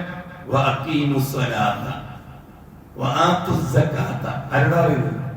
മൂസാ നബിയുടെ ഖൗമിനോട് അല്ലാഹു തആല പറഞ്ഞതായിട്ടാണ് ഖുർആൻ പറയുന്നത്. യാ ബനി ഇസ്രായീലിനെ വിളിച്ചിട്ട് നിങ്ങൾ നിസ്കാരം കൃത്യമായി നിർവഹിക്കണം, സക്കാത്ത് കൃത്യമായിട്ട് കൊടുക്കണം. നമ്മൾ പഠിച്ചു വെച്ചിരിക്കുന്ന എന്താ? ഇസ്ലാം എന്ന് പറഞ്ഞാൽ മുഹമ്മദ് നബി തുടങ്ങിയത്. അങ്ങനെ ഓറിയന്റലിസ്റ്റുകളല്ലേ പറഞ്ഞുകൊണ്ടിരിക്കുന്നത്. ഈ ഓറിയന്റലിസക്കാരുടെ മെനക്കെട് തന്നെ എന്താ? ഇസ്ലാം മുഹമ്മദ് നബിന്റെ ദീനാണെന്ന് സ്ഥാപിക്കലാണ്. മുഹമ്മദിന്റെ ദീനാണ് ഇസ്ലാം എന്ന് സ്ഥാപിക്കലാണ് ഓറിയന്റലിസ്റ്റുകളുടെയും സയനിസ്റ്റ് രാഷ്ട്രീയമാണ്. ഓറിയന്റലിസ്റ്റുകൾ ക്രിസ്ത്യാനികളുടെ മെഷണറിക്കാണ് ഓറിയന്റലിസ്റ്റുകൾ എന്ന് പറയുന്നത്. ക്രിസ്ത്യൻ മെഷണറിയാണ് അവർ. അവരാണ് മധ്യ കാലഘട്ടത്തിൽ ഇസ്ലാമിനെ കൊല്ലാൻ ഏറ്റവും കൂടുതൽ മെനക്കെട്ടത്. ഇന്നും അത് നിലവിലുണ്ട് ഓറിയന്റലിസം. ഓറിയന്റലിസ്റ്റുകളാണ് ചരിത്രത്തെ വളച്ചൊടിച്ച് ഇസ്ലാമിനെ കൊല്ലാൻ വേണ്ടിയിട്ട് പഠിപ്പിച്ചത്. ഓറിയന്റലിസ്റ്റുകളാണ് ചരിത്രത്തെ സംസ്കാര ഘട്ടങ്ങളാക്കി മാറ്റിയത്. ഒന്നാമത്തെ ഘട്ടം എന്താ? ഗ്രീക്ക് സംസ്കാരം. സുന്ദരമായിട്ടുണ്ട്. ഗ്രീക്ക് സംസ്കാരം കൊണ്ട് ഉദ്ദേശിക്കുന്ന ആരെയാണ്? ക്രിസ്ത്യാനികളെ. അത് ഭയങ്കര മാർക്കറ്റ് കൊടുത്തു ഓറിയന്റലിസ്റ്റുകാർ. ഗ്രീക്ക് സംസ്കാരത്തിന് ഭയങ്കരമായ മാർക്കറ്റാണ്. റോമൻ ഗ്രീക്ക് സംസ്കാരം പഠിച്ചിട്ടില്ല സ്കൂളിലൊക്കെ. തൊട്ടുമുള്ള സംസ്കാരത്തിന് നൈനദീതട സംസ്കാരം എന്ന് പേരിട്ടു. മൂസാ അലൈഹിസ്സലാത്തു വസ്സലാമിന്റെ കാലഘട്ടമാണത്. അതെന്തിനാ നൈനദി കാലഘട്ടം എന്ന് പേരിട്ടത്? മൂസാ നബിന്റെ പ്രബോധനവും ചരിത്രത്തിൽ വരാൻ പാടില്ല. അതിനുമുമ്പത്തെ സംസ്കാരത്തെ ടൈഗ്രീസ് യൂഫ്രട്ടീസ് നദീതട സംസ്കാരം എന്ന് പേരിട്ടു. നൂഹ് നബി അലൈഹിസ്സലാത്തു വസ്സലാമിന്റെ കാലഘട്ടത്തെ. ഇതൊക്കെ ഇസ്ലാമാണ്. ആ ഇസ്ലാമിനെ വരും കാലഘട്ടത്തിലുള്ള ജനം, വിദ്യാർത്ഥികൾ തെറ്റായി മനസ്സിലാക്കണം. ഈ ചരിത്രത്തിലൊന്നും ഇസ്ലാമിന് ബന്ധമില്ല നാക്കി തീർക്കാൻ അവർ നൂഹ് നബിന്റെ കാലഘട്ടത്തെ യൂഫ്രട്ടീസ് ടൈഗ്രീസ് നദീതട സംസ്കാരമാക്കി, ഇബ്രാഹിം നബിന്റെ കാലഘട്ടത്തെ നൈൽ നദീതട സംസ്കാരമാക്കി, ബാബിലോണിയൻ സംസ്കാരമാക്കി, മൂസാ നബിന്റെ കാലഘട്ടത്തെ നൈൽ നദീതട സംസ്കാരമാക്കി, ഈസാ നബിന്റെ കാലഘട്ടത്തെ റോമൻ ഗ്രീക്ക് സംസ്കാരമാക്കി. ഒക്കെ നിങ്ങൾ പഠിച്ചല്ലേ മോഡേൺ ഹിസ്റ്ററിയിലെ? അത് ലക്ഷ്യം അതാണ്. എന്തിനാണെന്നറിയത്? ഇസ്ലാം ദീനിനെ മുഹമ്മദ് നബിനെ ഫൗണ്ടറുമാക്കി, മുഹമ്മദ് നബി സ്ഥാപിച്ചാണ് ഇസ്ലാം എന്ന് വെച്ച് തീർക്കുകയും ചെയ്തു. അത് ലക്ഷ്യം അതാണ്. ഇന്ന് നമ്മൾ മുഹമ്മദ് നബിയാണ് ഇസ്ലാം എന്ന് പറഞ്ഞ് നടക്കുകയാണ്. മുഹമ്മദ് നബിയാണോ ഇസ്ലാമിന്റെ ഫൗണ്ടർ? തെറ്റായ വാദമല്ലേ അത്? മുഹമ്മദ് മുസ്തഫ സല്ലല്ലാഹു അലൈഹി വസല്ലം തങ്ങൾ ഒരു പുതിയ ദീനുമായിട്ടാണോ വന്നത്? അന്ന് നിലവിലുള്ള ആൾക്കാരെ പഴയ ദീൻ പഠിപ്പിക്കുകയായിരുന്നില്ലേ മുഹമ്മദ് മുസ്തഫ തങ്ങൾ ചെയ്തത്? ഹിസ്റ്ററിയെ ഇസ്ലാമിക് ഹിസ്റ്ററി എന്നും മുസ്ലിം ഹിസ്റ്ററി എന്നും വേർതിരിച്ചില്ലേ നാം? നമ്മളിപ്പം ഇന്ത്യയിലെ ഒരു സെക്യുലർ വിദ്യാഭ്യാസത്തിൽ തന്നെ ഇസ്ലാമിക് ഹിസ്റ്ററി എന്ന് പറഞ്ഞിട്ട് പഠിപ്പിക്കുന്നില്ലേ? കള്ളത്തരമല്ല ആ വാക്ക്. മുസ്ലിം ഹിസ്റ്ററിയെ ഇസ്ലാമിക് ഹിസ്റ്ററി എന്ന് പേരിട്ടിട്ട് വഞ്ചിക്കുകയായിരുന്നില്ലേ ഈ സമൂഹത്തെ, കേരളത്തിലെ ജനങ്ങളെ, ഇന്ത്യയിലെ ജനങ്ങളെ? ഇസ്ലാമിക് ഹിസ്റ്ററിയാണോ യഥാർത്ഥത്തിൽ? ഇസ്ലാമിക് ഹിസ്റ്ററി എന്ന് പറഞ്ഞിട്ടില്ലേ നമ്മളെ എം ബിയും പാസ്സാകുന്നു? നീ എന്താ പഠിക്കുന്നതാ? ഞാൻ ഇസ്ലാമിക് ഹിസ്റ്ററിയിലെ MA, ഞാൻ ഇസ്ലാമിക് ഹിസ്റ്ററിയിലെ BA.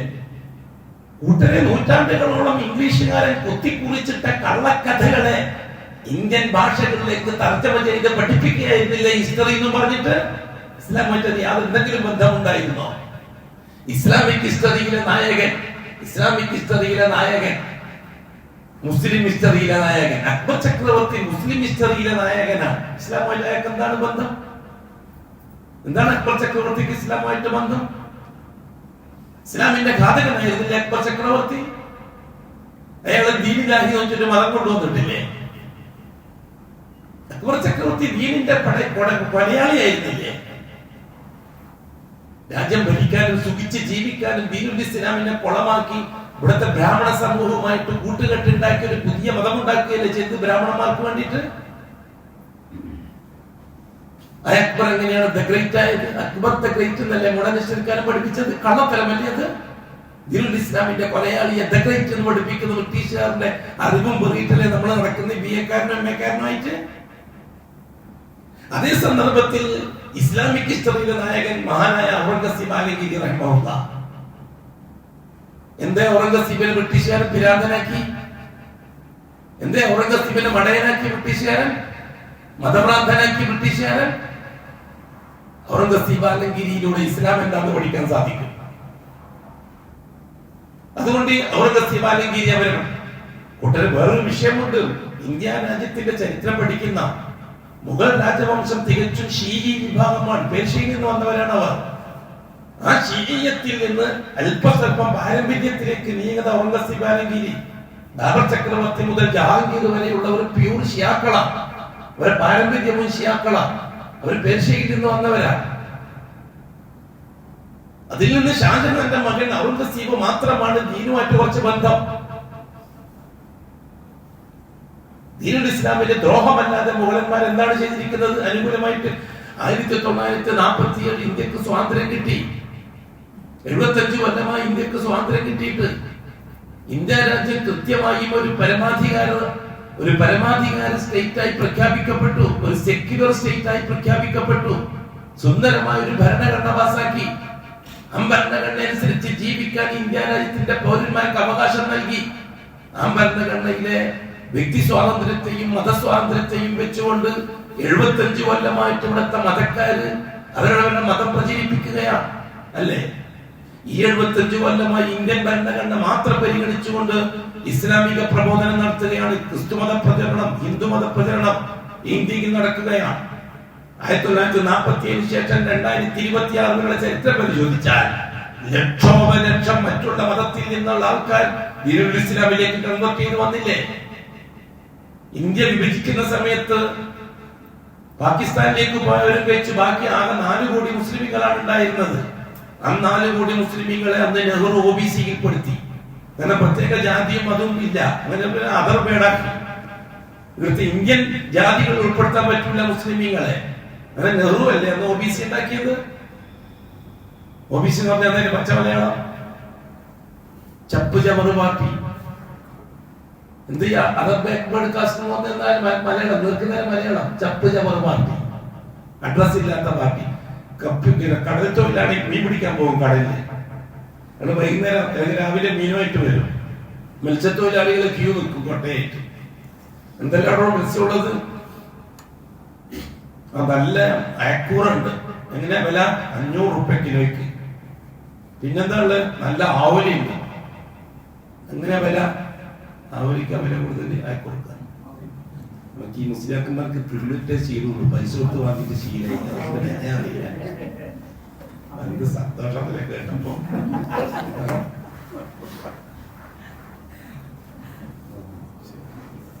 അംസയില്ലേ ഒരു ഈ വെച്ചിരുന്നാണ് വെച്ചാൽ അമ്മീന്റെ വില. അങ്ങനെ വില 400 രൂപ. പിന്നെന്താ ഉള്ള? നല്ല അയിലുണ്ട്. എങ്ങനെ വില? 200 രൂപ. പിന്നെന്താ ഉള്ള? ചാളമത്തി. അങ്ങനെ വില 100 രൂപ. പിന്നെന്താ ഉള്ള?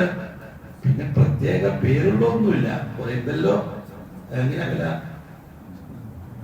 ഉറുപ്പൊക്കെ വാരി കൊടുക്കുന്നത്. ഏതാ മീൻ? OBC മീൻ, ചപ്പ് ചവർ മീൻ, ഇന്ത്യൻ തോണി, നമ്പൂതിരി മീൻ കിലോയ്ക്ക് 500 രൂപ. നായരി മീൻ കിലോയ്ക്ക് 400 രൂപ. നമ്പ്യാരി മീൻ കിലോയ്ക്ക് 300 രൂപ. ഹരിജൻ മീൻ കിലോയ്ക്ക് 200. ഗിരിജൻ മീൻ കിലോയ്ക്ക് 100. പിന്നെ ഏതാ മീൻ? OBC മീൻ, പച്ച മാപ്പട.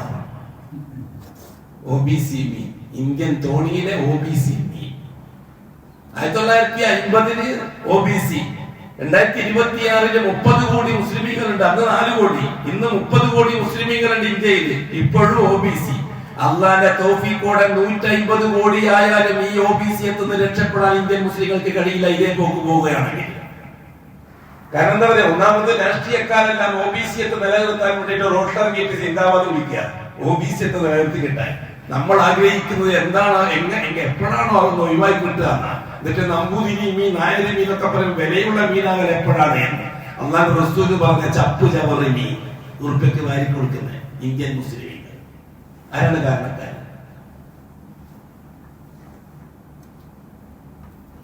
ഹൈദരാബാദ് നിസാമിന്റെ കുടുംബം പൂർണ്ണമായും ഷിയാക്കളായിരുന്നില്ലേ? ഖൽസുനായിട്ട് മറ്റു വല്ല ബന്ധമുണ്ടോ ഹൈദരാബാദ് നിസാമിന്റെ കുടുംബത്തിന്? ചരിത്രം പരിശോധിക്കട്ടോ. ഇന്ത്യ രാജ്യം ഒരുപാട് കാലം ഭരിച്ചവരല്ലേ അവർ. ടിപ്പു സുൽത്താൻ ബാപ്പ ഹൈദരലി ഖാൻ, അതേപോലെ തന്നെയുള്ള ഉസ്താദ് ഖദീജ സലാം അഹ്ലുസുന്നയുമായിട്ട് വല്ല ബന്ധമുണ്ടോ? ഒരു പാരമ്പര്യ മുസ്ലിമീങ്ങളായിരുന്നില്ലേ അവർ? ആയിരുന്നില്ലേ? മറ്റവരും ഇതിൽ തമ്മിൽ വ്യത്യാസമുണ്ട്. ടിപ്പു സുൽത്താന്റെ കുടുംബം പാരമ്പര്യ മുസ്ലിമീങ്ങളാണ്. അതേപോലെ ഹൈദരാബാദ് നിസാമിന്റെ കുടുംബം, മറ്റേ മുഗൾ കുടുംബം പ്യൂർ ഷീഈ കുടുംബമാണ്. ആ വ്യത്യാസമുണ്ട്. അതന്നെയാണ് ഇന്ത്യ രാജ്യത്തിന്റെ ഭൂരിപക്ഷം ഷിയാക്കളാണ്. അതിൽ കുറവുള്ളത് പാരമ്പര്യക്കാരാണ്. ഒരു 2% സലഫികളും. ഇതാണ് ഇന്ത്യ രാജ്യത്തിന്റെ പോപ്പുലേഷന്റെ ചരിത്രം. ഇന്നത്തെ അവസ്ഥ.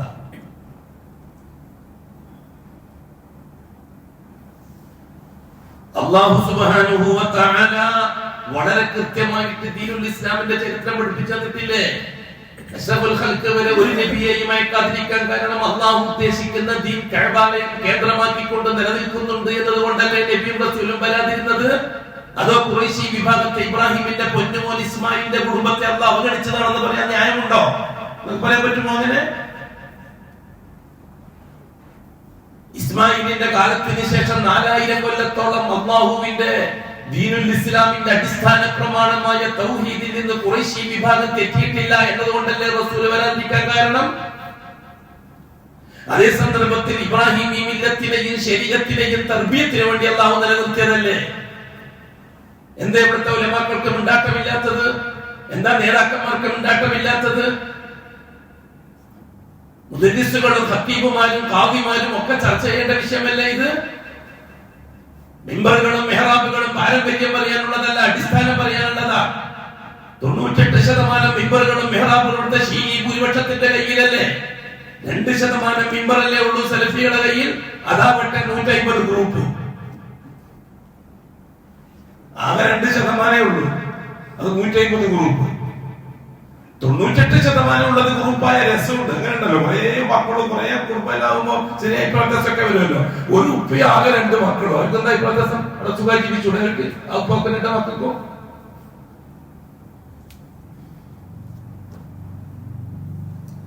ഇബ്രാഹിമി മില്ലത്ത് തുടരാൻ ഖുറൈശികളോട് അല്ലാഹു തആല ഖുർആൻ ശരീഫിലൂടെ ആവശ്യപ്പെട്ടത് ഖുറൈശി സമൂഹം ഇബ്രാഹിമി ശരീഅത്തിലാണുള്ളത് എന്ന അംഗീകാരവും സർട്ടിഫിക്കറ്റുമല്ലേ അത്? പിന്നെന്തിനാണ് മുഹമ്മദ് മുസ്തഫ സല്ലല്ലാഹു അലൈഹി വസല്ലം റസൂലായി വന്നത്? അവിടെയാണ് നൂഹ് നബി അലൈഹിസ്സലാത്തു വസ്സലാമിന്റെ റിസാലത്ത് ചർച്ച ചെയ്യുമ്പോൾ നാം ഇത് ചർച്ച ചെയ്യേണ്ടത്. എന്തിനാണ് അഷ്റഫുൽ ഹഖിനെ റസൂലാക്കി നിയോഗിച്ചത്? മുഹമ്മദുർ റസൂലുള്ളാഹ്. ഖുർആൻ വമാ മുഹമ്മദുൻ ഇല്ലാ റസൂൽ. അഷ്റഫുൽ ഖൽഖ് സല്ലല്ലാഹു അലൈഹി വസല്ലം തങ്ങളുടെ ബാപ്പ അബ്ദുല്ലാന്റെ ബാപ്പ അബ്ദുൽ മുത്തലിബ്, അബ്ദുൽ മുത്തലിബിന്റെ ബാപ്പ ഹാഷിം, ഹാഷിമിന്റെ ബാപ്പ അബ്ദു മനാഫ്, അബ്ദു മനാഫിന്റെ ബാപ്പ ഖുസൈ. അഷ്റഫുൽ ഖൽഖിന്റെ 5ാമത്തെ ഉപ്പ. അഷ്റഫുൽ ഖൽഖിന്റെ 5ാമത്തെ ഉപ്പയാണ് ഖുറൈശി സമൂഹത്തെ സമ്പന്നമാക്കുന്നത്. അതുവരെ ദരിദ്രവാസികളാണ്. കച്ചവടക്കാരാണെങ്കിലും വലിയ സമ്പന്നന്മാരല്ല. കച്ചവടത്തെ ഏകീകരിക്കുന്നതും അതൊരു ഇന്റർനാഷണൽ രീതി സ്വീകരിക്കുന്നതും ഖുസൈന്റെ കാലഘട്ടത്തിലാണ്. യമനിലേക്കും സിറിയയിലേക്കും റോമിലേക്കും ഒക്കെ വൻ കച്ചവട സംഘത്തെ അയച്ചത് ഖുസൈയാണ്. മക്കക്കാര് പൊതുവെ കച്ചവടക്കാരാണ്, മദീനക്കാര് പൊതുവെ കൃഷിക്കാരാണ്.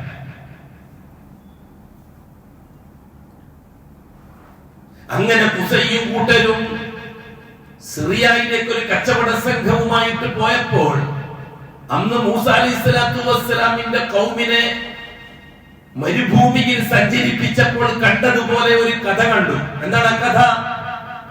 ഒരു ജാറത്തിന് ചുറ്റും ഇരുന്നിട്ട് കരയുകയും പറയുകയും ചെയ്യുന്ന ഒരു സമൂഹത്തെ ഖുസൈ കാണുന്നു. ഖുസൈ ചോദിക്കുന്നു, ഇതെന്താണ് സംഭവം? അപ്പോൾ അവര് പറയുന്നു, അള്ളാഹുവിൽ നിന്ന് കാര്യങ്ങൾ നേടാൻ നമുക്ക് യോഗ്യതയില്ല. യോഗ്യതയുള്ളവരെ ഇടപെടിപ്പിച്ചിട്ട് വേണം കാര്യങ്ങൾ നേടാൻ. അതുകൊണ്ട് ഇവിടെ കിടക്കുന്ന മഹാനായ മനുഷ്യൻ, മരിച്ചു കിടക്കുന്ന മനുഷ്യൻ, അദ്ദേഹത്തിന്റെ പേരിൽ നമ്മൾ തവസ്സുൽ ഇസ്തിഗാസ ചെയ്തിട്ട് അള്ളാഹുവിനോട് ചോദിക്കുകയാണ്, കരയുകയാ. എന്താ വ്യത്യാസം വർത്തമാന കാലഘട്ടവുമായിട്ട്? അതാണ് നേരത്തെ സൂചിപ്പിച്ച ഞാൻ. ഖുറൈശികളെ ഹിന്ദുമതക്കാരാക്കിയത്, ഹിന്ദുമതക്കൊക്കെ തുല്യമാക്കിയ ഇവിടുത്തെ ഷിയാക്കളാണ്, ഇവിടുത്തെ ഷീഈ പുരോഹിതന്മാരാണ്. എന്തിനെന്നറിയുമോ?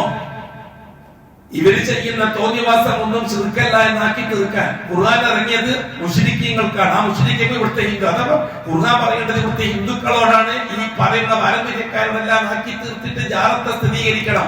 അതിനു വേണ്ടിയിട്ട് ഇവിടുത്തെ അപകടകാരികളായ പുരോഹിത വർഗമാണ് ഖുറൈശി സമൂഹം ഹിന്ദുക്കൾക്ക് തുല്യമാണെന്നൊരു കാഴ്ചപ്പാട് ഇവിടുത്തെ സാധാരണക്കാർക്ക് ഉണ്ടാക്കിയെടുത്തിരിക്കുന്നത്. അത് ഷിയാക്കൾക്ക് വലിയ പങ്കുണ്ട്. അവരുടെ ജാറ ബിസിനസ് ആദർശവൽക്കരിക്കാൻ വേണ്ടി ചെയ്തു വെച്ചതാണ്. ജാറ ബിസിനസ് ആദർശവൽക്കരിച്ചെങ്കിൽ മാത്രമേ ആത്മീയതയുടെ മറവിൽ പാവപ്പെട്ട സാധാരണക്കാരന്റെ ആവശ്യങ്ങളെ ചൂഷണം ചെയ്യാൻ ഉപയോഗിച്ചതാണ് ജാറങ്ങൾ. അതേപോലെ മതങ്ങൾ. സ്വാഭാവികമായിട്ടും പരിശുദ്ധ ഖുർആൻ ശിർക്കിനെതിരായിട്ട് സംസാരിക്കുമ്പോൾ, ഇവിടത്തെ ഷിയാക്കൾക്കെതിരെ സെൽഫികളായ ആയത്തുകൾ ഉപയോഗിക്കുമ്പോൾ, നിങ്ങൾ ഹിന്ദുക്കൾക്ക് ഇറങ്ങിയ ആയത്തെന്തിനാ മുസ്ലിങ്ങളായ ഞങ്ങൾക്ക് ഉപയോഗിക്കുന്നത്? അതുകൊണ്ട് വഹാബികൾ കാഫിറാണെന്ന് ഇവിടുത്തെ പൂർവിക ഷീഈ പുരോഹിതന്മാർ പ്രസംഗിച്ചു കേരളത്തിൽ.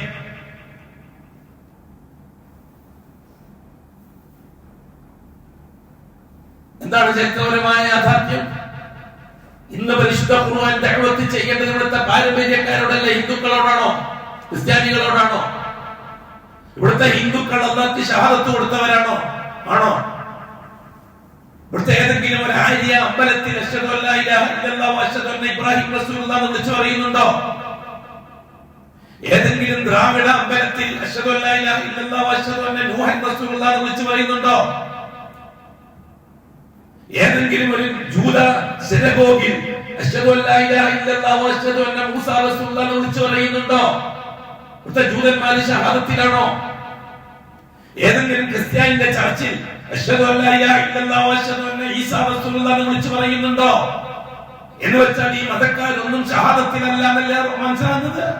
അതേസമയത്ത് ഇവിടുത്തെ പാരമ്പര്യക്കാര് മിനാരങ്ങളിൽ അശ്ഹദു അല്ലാ ഇലാഹ ഇല്ലല്ലാഹു വഅശ്ഹദു അന്ന മുഹമ്മദൻ റസൂലുള്ളാഹി വിളിച്ചു പറയുകയല്ലേ. എന്നിട്ട് ആ അശ്ഹദു അന്ന മുഹമ്മദൻ ലാ ഇലാഹ ഇല്ലല്ലാഹു മുഹമ്മദൻ റസൂലുള്ളാഹിയെ വളരെ കർശനമായി അടിച്ച് മുറിച്ച് വിഘടിച്ച് അതിനെ ദുർബലപ്പെടുത്തി പ്യൂർ കാഫിറായിട്ട് രൂപാന്തരപ്പെടുകയല്ലേ ഇവിടുത്തെ ഷിയാക്കൾ അല്ലേ? ക്രിസ്ത്യാനികളെക്കാൾ കടുപ്പമുള്ള കാഫിരികളല്ലേ ഇവിടുത്തെ ഷിയാക്കൾ? എന്തുകൊണ്ട് ക്രിസ്ത്യാനികൾ ആരും ഷഹാദത്തിലില്ല? ഇവിടുത്തെ ഷിയാക്കൾ ഷഹാദത്തിലാണ്. ആ ഷഹാദത്തിനെ പരസ്യമായി ലംഘിച്ചത് ഷിയാക്കളാണ്. എങ്കിൽ ക്രിസ്ത്യാനികളെക്കാൾ വലിയ അപകടകാരികളായ കാഫിരികളല്ലേ ഇവർ? ഇവിടുത്തെ ജൂതന്മാരെക്കാൾ അപകടകാരികളായ കാഫിരികളല്ലേ ഇവിടുത്തെ ഷിയാക്കൾ, ജാറത്തിന്റെ ആൾക്കാർ? ഇവിടുത്തെ ആര്യ ദ്രാവിഡ മതക്കാരെക്കാൾ അപകടകാരികളല്ലേ ഇവിടുത്തെ ഷിയാക്കൾ? എന്തേ തുറന്നു പറയാത്ത വിഷമം? അതെ, ദീനുൽ ഇസ്ലാമിനെ ഭൂരിപക്ഷ കൂട്ടുകെട്ടാക്കി മാറ്റിയെടുത്തു. ഞാൻ ഒരാള് ഒരു സെൽഫിക്കാരൻ, വേറെ ബന്ധങ്ങളൊന്നും മറ്റുള്ളവരായിട്ട് നോക്കിയില്ലല്ലോ. من صلى صلاتنا واستقبل قبلتنا واكل ذبيحتنا فهو مسلم. ഉസ്താദേ റസൂലുള്ളാഹി തങ്ങൾ പറഞ്ഞതല്ലേ, നമ്മുടെ നിസ്കാരം ആരെങ്കിലും നിസ്കരിക്കുന്നു, നമ്മൾ അർത്ഥത്തിന് ആരെങ്കിലും തിന്നുന്നു, നമ്മളെ കിബിലക്ക് നേരെ തിരിയുന്നു, ഫഹുവ മുസ്ലിം, അവൻ മുസ്ലിമായി പരിഗണിക്കണം. പിന്നെ എങ്ങനെ അവിടുത്തെ ഷിയാക്കളെ കാഫിർ എന്ന് മുശ്രിക്കെന്ന് നമ്മൾ പറയുക? അവരെ പിറകെ നിസ്കരിക്കുന്ന എന്താ കുഴപ്പം? വിഡ്ഢികൾ. അത് ഞാൻ നേരത്തെ പറഞ്ഞു, ഈ മെമ്പർഷിപ്പ് വീശിച്ചടക്കുന്ന ജാഹിലികളെ കൊണ്ടാണ് ഇസ്ലാം തോറ്റത്. ഇവിടെ ഷിയാക്കളെ കൊണ്ടല്ല. ഷിയാക്കള് പറയാനത് മിമ്പർക്കൊന്നും മിഹ്റാബൊന്നും സ്റ്റേജിൽ നിന്നും തുറന്നു പറയും. കാര്യം മനസ്സിലാക്കിക്കൊള്ളുക. ഇന്ത്യയിൽ പ്രത്യേകിച്ച് പൊതുവിലും കേരളത്തിൽ പ്രത്യേകിച്ചും ഷീഈ കപടന്മാര് സെൽഫിയത്തിൽ നുഴഞ്ഞു കയറിയിട്ടുണ്ട്. അപകടകരമായ ഒരു രീതിയാണത്. ഇവിടുത്തെ ഷീഈ കപടന്മാര് ചിലര് മുജാഹിദാണെന്നും പറഞ്ഞ് ചില പള്ളികളെ സെക്രട്ടറി പ്രസിഡന്റും ആയിട്ടുണ്ട്. അത് ജൂതന്റെ ഇടപെടലാണ് ഇവിടുത്തെ സലഫിയത്തിനെ തകർക്കാൻ. കാസർഗോഡ് ജില്ലയടക്കം ഒട്ടും താമസിയാതെ സലഫി പാരമ്പര്യം ഷീഈ പാരമ്പര്യമായി മാറുന്ന കാലം വിദൂരമല്ല. സൂക്ഷിച്ചോളെ. നുഴഞ്ഞുകയറ്റം എന്നുള്ളത് നിസ്സാര വിഷയമല്ല. എല്ലാ കാലഘട്ടത്തിലും ജൂതന്മാർ അതിന് അഗ്രഗണ്യന്മാരാണ്. ഇസ്ലാമിനെ കൊല്ലാൻ വേണ്ടി ഇസ്ലാമിന്റെ അഡ്രസ്സിൽ നുഴഞ്ഞുകയറ്റക്കാരെ ഉണ്ടാക്കി ഇസ്ലാമിനെ കൊല്ലാന്നുള്ള രീതി അബ്ദുല്ലാഹിബ്നു സബ മുതൽ തുടങ്ങിയതാണ്. സലഫി പള്ളികളിൽ പോലും ഷീഈ ഭരണാധികാരികൾ വരാൻ തുടങ്ങിയിട്ടുണ്ട്. അവര് തൗഹീദിനെതിരായിട്ട് സംസാരിക്കുകയും ചെയ്യുന്നുണ്ട്. തൗഹീദ് പറയുമ്പോൾ അത്ര വേണ്ട എന്ന രീതിയിലേക്ക് എത്തുന്നുണ്ട്. ഇത് അപകടമാണ്.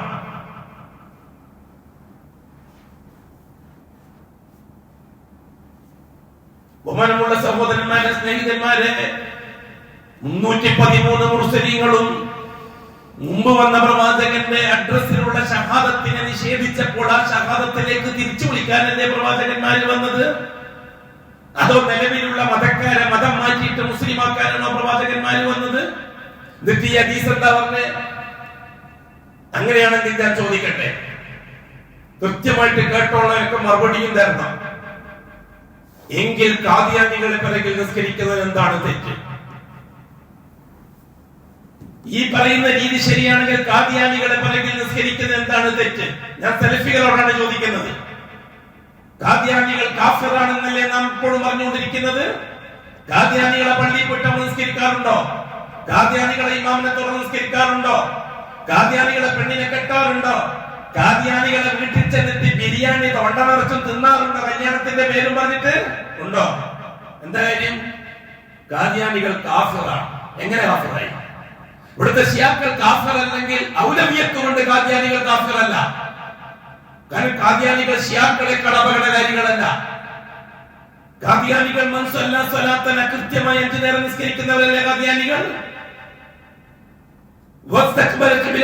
മക്കത്തെ കഅബത്തിലേക്ക് തിരിഞ്ഞ് നിസ്കരിക്കുന്നവരല്ലേ ഖാദിയാനികൾ?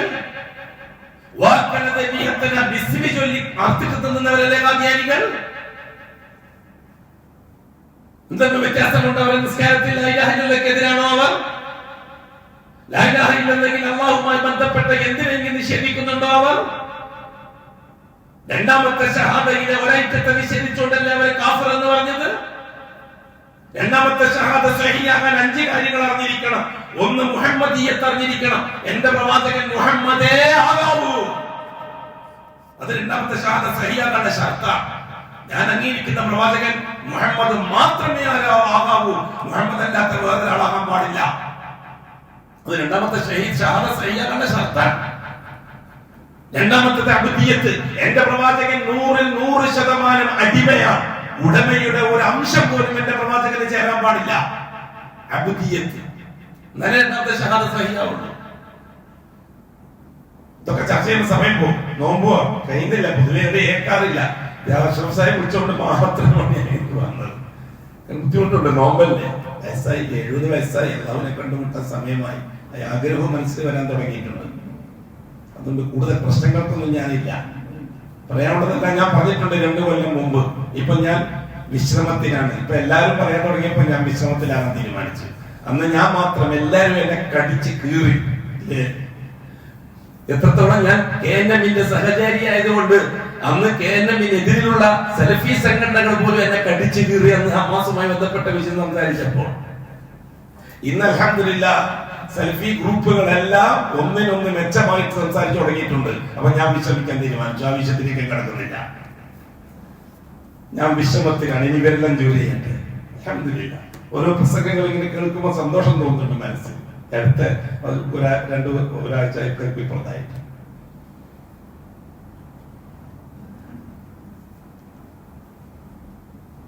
ഞാൻ 15 കൊല്ലമായി ചോദിക്കാൻ തുടങ്ങിയിട്ട് എന്തുകൊണ്ട് ഖാദിയാനികൾ കാഫിറായി? ഖാദിയാനികൾ കാഫിറാണെങ്കിൽ എന്തുകൊണ്ട് ഇവിടുത്തെ ഷിയാക്കൾ കാഫിറല്ല? ഇവിടുത്തെ ഷിയാക്കൾ ലാ ഇലാഹ ഇല്ലല്ലാഹ് കൊടുത്ത ഷഹാദ ബാത്തിലാക്കിയവരാണ്. ഖാദിയാനികൾ രണ്ടാമത്തെ ഷഹാദ ബാത്തിലാക്കിയവരാണ്. അബ്ദിയത്താണ് രണ്ടാമത്തെ കാര്യം. ചർച്ച ചെയ്ത് ഞാൻ വിശദീകരിക്കുന്നില്ല. മൂന്നാമത്തത് നുബുവത്ത് അംഗീകരിക്കണം. മുഹമ്മദിന്റെ നുബുവത്തിനെ ഞാൻ അംഗീകരിക്കുന്നു എങ്കിൽ മാത്രമേ അവന്റെ ഷഹാദ സഹിയാവുകയുള്ളൂ. മുഹമ്മദ് അല്ലാത്തവരുടെ നുബുവത്ത് ഞാൻ പരിഗണിക്കുന്ന പ്രശ്നമില്ല. നാലാമത്തത് റിസാലത്ത് അംഗീകരിക്കണം. മുഹമ്മദ് ആണ് എന്റെ റസൂൽ, അല്ലാത്തൊരു റസൂലിനെ ഞാൻ പരിഗണിക്കുന്ന പ്രശ്നമില്ല. അഞ്ചാമത്തത് ശരീഅത്ത് മുഹമ്മദിൻ, മുഹമ്മദ് മുസ്തഫാന്റെ ശരീഅത്തിനെയാണ് ഞാൻ അംഗീകരിക്കുക, വേറെ ഒരു ശരീഅത്തിനെയും ഞാൻ അംഗീകരിക്കുന്ന പ്രശ്നമില്ല. ഈ 5 കാര്യങ്ങൾ അംഗീകരിക്കുന്ന ഒരുത്തന്റെ ഷഹാദ മാത്രമേ സഹിയാവുള്ളൂ. അശ്ഹദു അന്ന മുഹമ്മദൻ റസൂലുള്ളാഹി. അല്ലാത്ത ഷഹാദ ബാത്തിലാണ്. ഷഹാദ ബാത്തിലായാൽ അവൻ കാഫിറാണ്.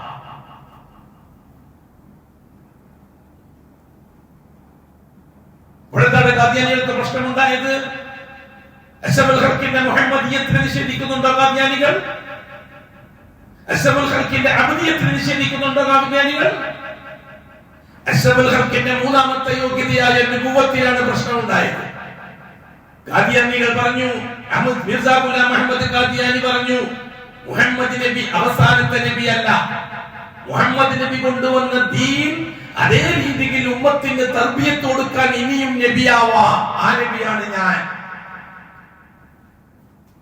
നാലാമത്തെ വിഷയമായ റിസാലത്തിനെ ഖാദിയാനികൾ നിഷേധിക്കുന്നുണ്ടോ? മുഹമ്മദുർ റസൂലുള്ളാഹ് തന്നെയാണ് അവിടെ ഇന്നും. അതോ അശ്ഹദു അന്ന മിർസ ഗുലാം ഖാദിയാനി നബിയുള്ളാഹ് എന്ന് ശിയാക്കൾ പറയുമ്പോൾ അശ്ഹദു അന്ന അലിയ വലിയുള്ളാഹ് എന്ന് പറയുമ്പോൾ അപകടം ചെയ്യുമോ ഖാദിയാനികൾ? ഇതൊക്കെ നമ്മുടെ നാട്ടിലുണ്ടല്ലോ ഖാദിയാനി പള്ളികൾ. അവിടുത്തെ വാക്കുകൾ കേട്ടിട്ടില്ലേ നിങ്ങൾ? ആ വാക്കിൽ അശ്ഹദു അന്ന മുഹമ്മദ് റസൂലുള്ളാഹിക്ക് പകരം അശ്ഹദു അന്ന മിർസ ഗുലാം നബിയുള്ളാഹ് റസൂലുള്ളാഹ് ആണ് അവർ വിളിച്ചു പറയാറ്. അപ്പൊ അഷ്റഫുൽ ഖൽഖിന്റെ റിസാലത്ത് അംഗീകരിക്കുന്നവരാണ് ഖാദിയാനികൾ. ശരീഅത്ത് അഷ്റഫുൽ ഖൽഖിന്റെ ശരീഅത്ത് അംഗീകരിക്കുന്നവരാണ് ഖാദിയാനികൾ. രണ്ടാമത്തെ ഷഹാദ സഹിയാകാനുള്ള വ്യവസ്ഥയിലെ മൂന്നാമത്തെ കാര്യമായ നുബുവത്തില് അഭിപ്രായത്തെ സംവരികയും നുബുവയാകാം എന്ന് പറയുകയും ചെയ്തപ്പോൾ അവർ രണ്ടാം ഷഹാദ ബാത്തിലായി. അതുകൊണ്ടാണ് ഉലമാക്കൾ അവരെ കാഫിർ എന്ന് പറഞ്ഞത്. എങ്കിൽ ഒന്നാമത്തെ ഷഹാദ ബാത്തിലാകാൻ എന്താണ് പഠിക്കേണ്ടത്? ഒന്നാമത്തെ ഷഹാദ സ്വഹിയാകാൻ 5 കാര്യങ്ങൾ അറിഞ്ഞിരിക്കണം. ഒന്ന്, അല്ലാഹുവിന്റെ ദാത്ത് അറിഞ്ഞിരിക്കണം. അല്ലാഹുവിന്റെ ദാത്ത്, അല്ലാഹുവിന്റെ തടി. അല്ലാഹ് തടിയുള്ളവനാണ്. എങ്ങനെ നമുക്കറിയില്ല. അല്ലാഹ് കയ്യുള്ളവനാണ്. എങ്ങനെ നമുക്കറിയില്ല. അല്ലാഹ് മുഖമുള്ളവനാണ്. എങ്ങനെ നമുക്കറിയില്ല. കൈഫിയത്തിനെ പറ്റി ചോദിക്കണ്ട. തകീഫ് വേണ്ട, തഅ്തീൽ വേണ്ട, തംസീൽ വേണ്ട, തശ്ബീഹ് വേണ്ട. അറബി വ്യാകരണത്തിലേക്ക് വ്യാഖ്യാനിക്കാൻ കേട്ട അതിനുപോലെ സമയം അവരുടെ മൂല്യമാണെന്നൊക്കെ ചോദിച്ചു. അല്ലാഹുവിന്റെ ദാത്തിനെ അംഗീകരിക്കണം. ഷഹാദ സഹിയാകണമെങ്കിൽ അല്ലാഹുവിന്റെ ദാത്ത് പോലെ വേറൊരാൾക്ക് ഒരു തങ്ങൾക്ക് ദാത്തുണ്ട്, അല്ലെങ്കിൽ തങ്ങളെ കേൾവി, തങ്ങളെ കാഴ്ച, ഇതൊക്കെ അല്ലാഹുവിന്റെ കാഴ്ചക്ക് തുല്യമാണെന്ന് പറഞ്ഞാൽ അവന്റെ ഷഹാദ ബാത്തിലായില്ലേ? എങ്കിൽ കേരളത്തിലെ ഈ വിഭാഗത്തിൽപ്പെട്ട ഒരു വലിയ പുരുഷാണ് അല്ലാഹു കേൾക്കും പോലെ കേൾക്കുമെന്നും അല്ലാഹ് കാണും പോലെ കാണുമെന്നും വിശ്വസിക്കുന്നുണ്ടെങ്കിൽ അവന്റെ ഷഹാദ ബാത്തിലായ കാഫിറല്ലേ അവൻ? അല്ലെങ്കിൽ പിന്നെ ആരാണ് അവൻ? രണ്ടാമത് അല്ലാഹുമായിട്ട് ബന്ധപ്പെട്ടത് അല്ലാഹുവിന്റെ റുബൂബിയത്തിനെ അംഗീകരിക്കണം. അല്ലാഹു റബ്ബാണ്. അല്ലാഹുവാണ് ഖാലിഖ്, മാലിക്, മുദബ്ബിർ. ഇതംഗീകരിച്ചാലേ ഒന്നാം ഷഹാദ സഹിയാവുള്ളൂ. അല്ലാഹു അല്ലാത്തൊരു വലിയാണ് ഈ ലോകത്തെ നിയന്ത്രിക്കുന്നത് പറഞ്ഞാൽ അവൻ കാഫിർ, അല്ലെങ്കിൽ പിന്നെ ആരാ? ഓനും കാഫിറാണ്. ഓ കാഫിറാണെന്ന് സംശയിക്കുന്നവൻ കാഫിറാണ്. ചർച്ച ചെയ്തേ പറ്റൂ, അല്ലെങ്കിൽ ചർച്ച ചെയ്യുന്ന അനങ്ങാണ്ട് കൂടുക. തീർന്നു. ഒപ്പിച്ചു പറയാൻ പറ്റുകയില്ല. മൂന്നാമതായിട്ട് അല്ലാഹുവിന്റെ ഉലൂഹിയത്ത് അറിഞ്ഞിരിക്കണം. അതുകൊണ്ട് തന്നെ തവസ്സുൽ ഇസ്തിഗാസ ശിർക്കാണ്. അല്ലാഹുവിന്റെ ഉലൂഹിയത്തിനെതിരാണ്. അല്ലാഹു കൊടുത്ത ഖറാർ എന്താണ്? അശ്ഹദു അൻ ലാ ഇലാഹ ഇല്ലല്ലാഹ്. ഇവിടുത്തെ ജാറങ്ങൾ മുഴുവനും തവസ്സുൽ ഇസ്തിഗാസയ്ക്ക് വേണ്ടിയുള്ളതല്ലേ? അത് അല്ലാഹുവിന്റെ ഉലൂഹിയത്തിനെ നിഷേധിക്കലല്ലേ? ഈ തങ്ങളെ ഇവിടുത്തെ ഹിന്ദുവിനേക്കാൾ അപകടകാരികളല്ലേ ഇവിടുത്തെ ജാറത്തിൽ പോയിട്ട് അൽഫാത്തിഹ വിളിക്കുന്നവൻ? ഒരു ഹിന്ദു സുഹൃത്തിനോട് ചോദിക്കുക റോട്ടിൽ നിന്നിട്ട്, എടോ സഹോദര, നിന്റെ കാര്യങ്ങളൊക്കെ എങ്ങനെയാണ് നടക്കുന്നത്? അതാണ് നിന്റെ അവസ്ഥ, കുടുംബ വിഷയങ്ങളൊക്കെ എന്താണ്? ഒരു ഹിന്ദു സുഹൃത്തിനോട് ചോദിച്ചാൽ അവൻ ആകാശത്തിലേക്ക് കൈയുയർത്തിട്ട് പറയും എല്ലാം ഉടയവൻ. അല്ലേ? കേരളത്തിന്റെ ശൈലി അതല്ലേ? അതെല്ലാം ഗുരുവായൂരപ്പനാണോ പറയാ? എല്ലാം ശബരിമല അയ്യപ്പനാണോ പറയാ? എല്ലാം ഉടയോന്നാ പറയാ? ഏത് ഹിന്ദുവോട് ചോദിച്ചാൽ, നേരം മറിച്ചിട്ട് OBC ഷിഈ കാഫിറിനോട് ചോദിച്ചാൽ നിന്റെ കാര്യങ്ങളൊക്കെ എങ്ങനെയാണ് നടക്കുന്നത്? എല്ലാം ബഹുമാനപ്പെട്ട ബദരീങ്ങളെ വർക്കത്തോണ്ട് നാം പറയാ. ആരാണ് കാര്യങ്ങളായ കാഫിർ? ആരാണ് കാര്യങ്ങളായ കാഫിർ? ആ കുഞ്ഞിരാമനാണോ അതോ ഈ മുഹമ്മദാണോ? പറയാൻ പഠിച്ചിട്ടൊന്നും കാര്യമില്ല. നാളെ രക്ഷപ്പെടണമെങ്കിൽ അംഗീകരിച്ചേ വരും. നാളെ രക്ഷപ്പെടാൻ പുതിയില്ലേ സൗകര്യം പോലെ ചെയ്തു. കാരണം ആവശ്യങ്ങളുമായിട്ട് അല്ലാഹു ആദർശത്തെ വർദ്ധിപ്പിച്ചിട്ടില്ല. നീ എന്ത് നസ്രാനിയെ ജീവിച്ചാൽ നിനക്ക് കിട്ടേണ്ടത് കിട്ടും ഭൂമിയിൽ. ദുനിയാവിൽ അല്ലാഹു ആദർശം നോക്കിയിട്ടല്ല അസ്ബാബുകളെ സപ്ലൈ ചെയ്യുന്നത്. ആഖിറത്തിൽ രക്ഷപ്പെടണമെന്നാണ് ആഗ്രഹം. അവരോടാണ് ഞാൻ സംസാരിക്കുന്നത്. അവിടെ മുഅ്മിനീങ്ങളോട് പറയുന്നത് അല്ലദീന യുഅ്മിനൂന ബിൽ ഗൈബ് തന്റെ അവസാനം ബിൽ ആഖിറത്തി ഹും യൂഖിനൂൻ. അതിൽ ദൃഢമായി വിശ്വസിക്കുന്ന ഒരുത്തരാണ് ഞാൻ. അതുകൊണ്ടാണ് ഇത്ര സ്ട്രോങ് ആയിട്ട് ഞാൻ കാര്യം പറയുന്നത്.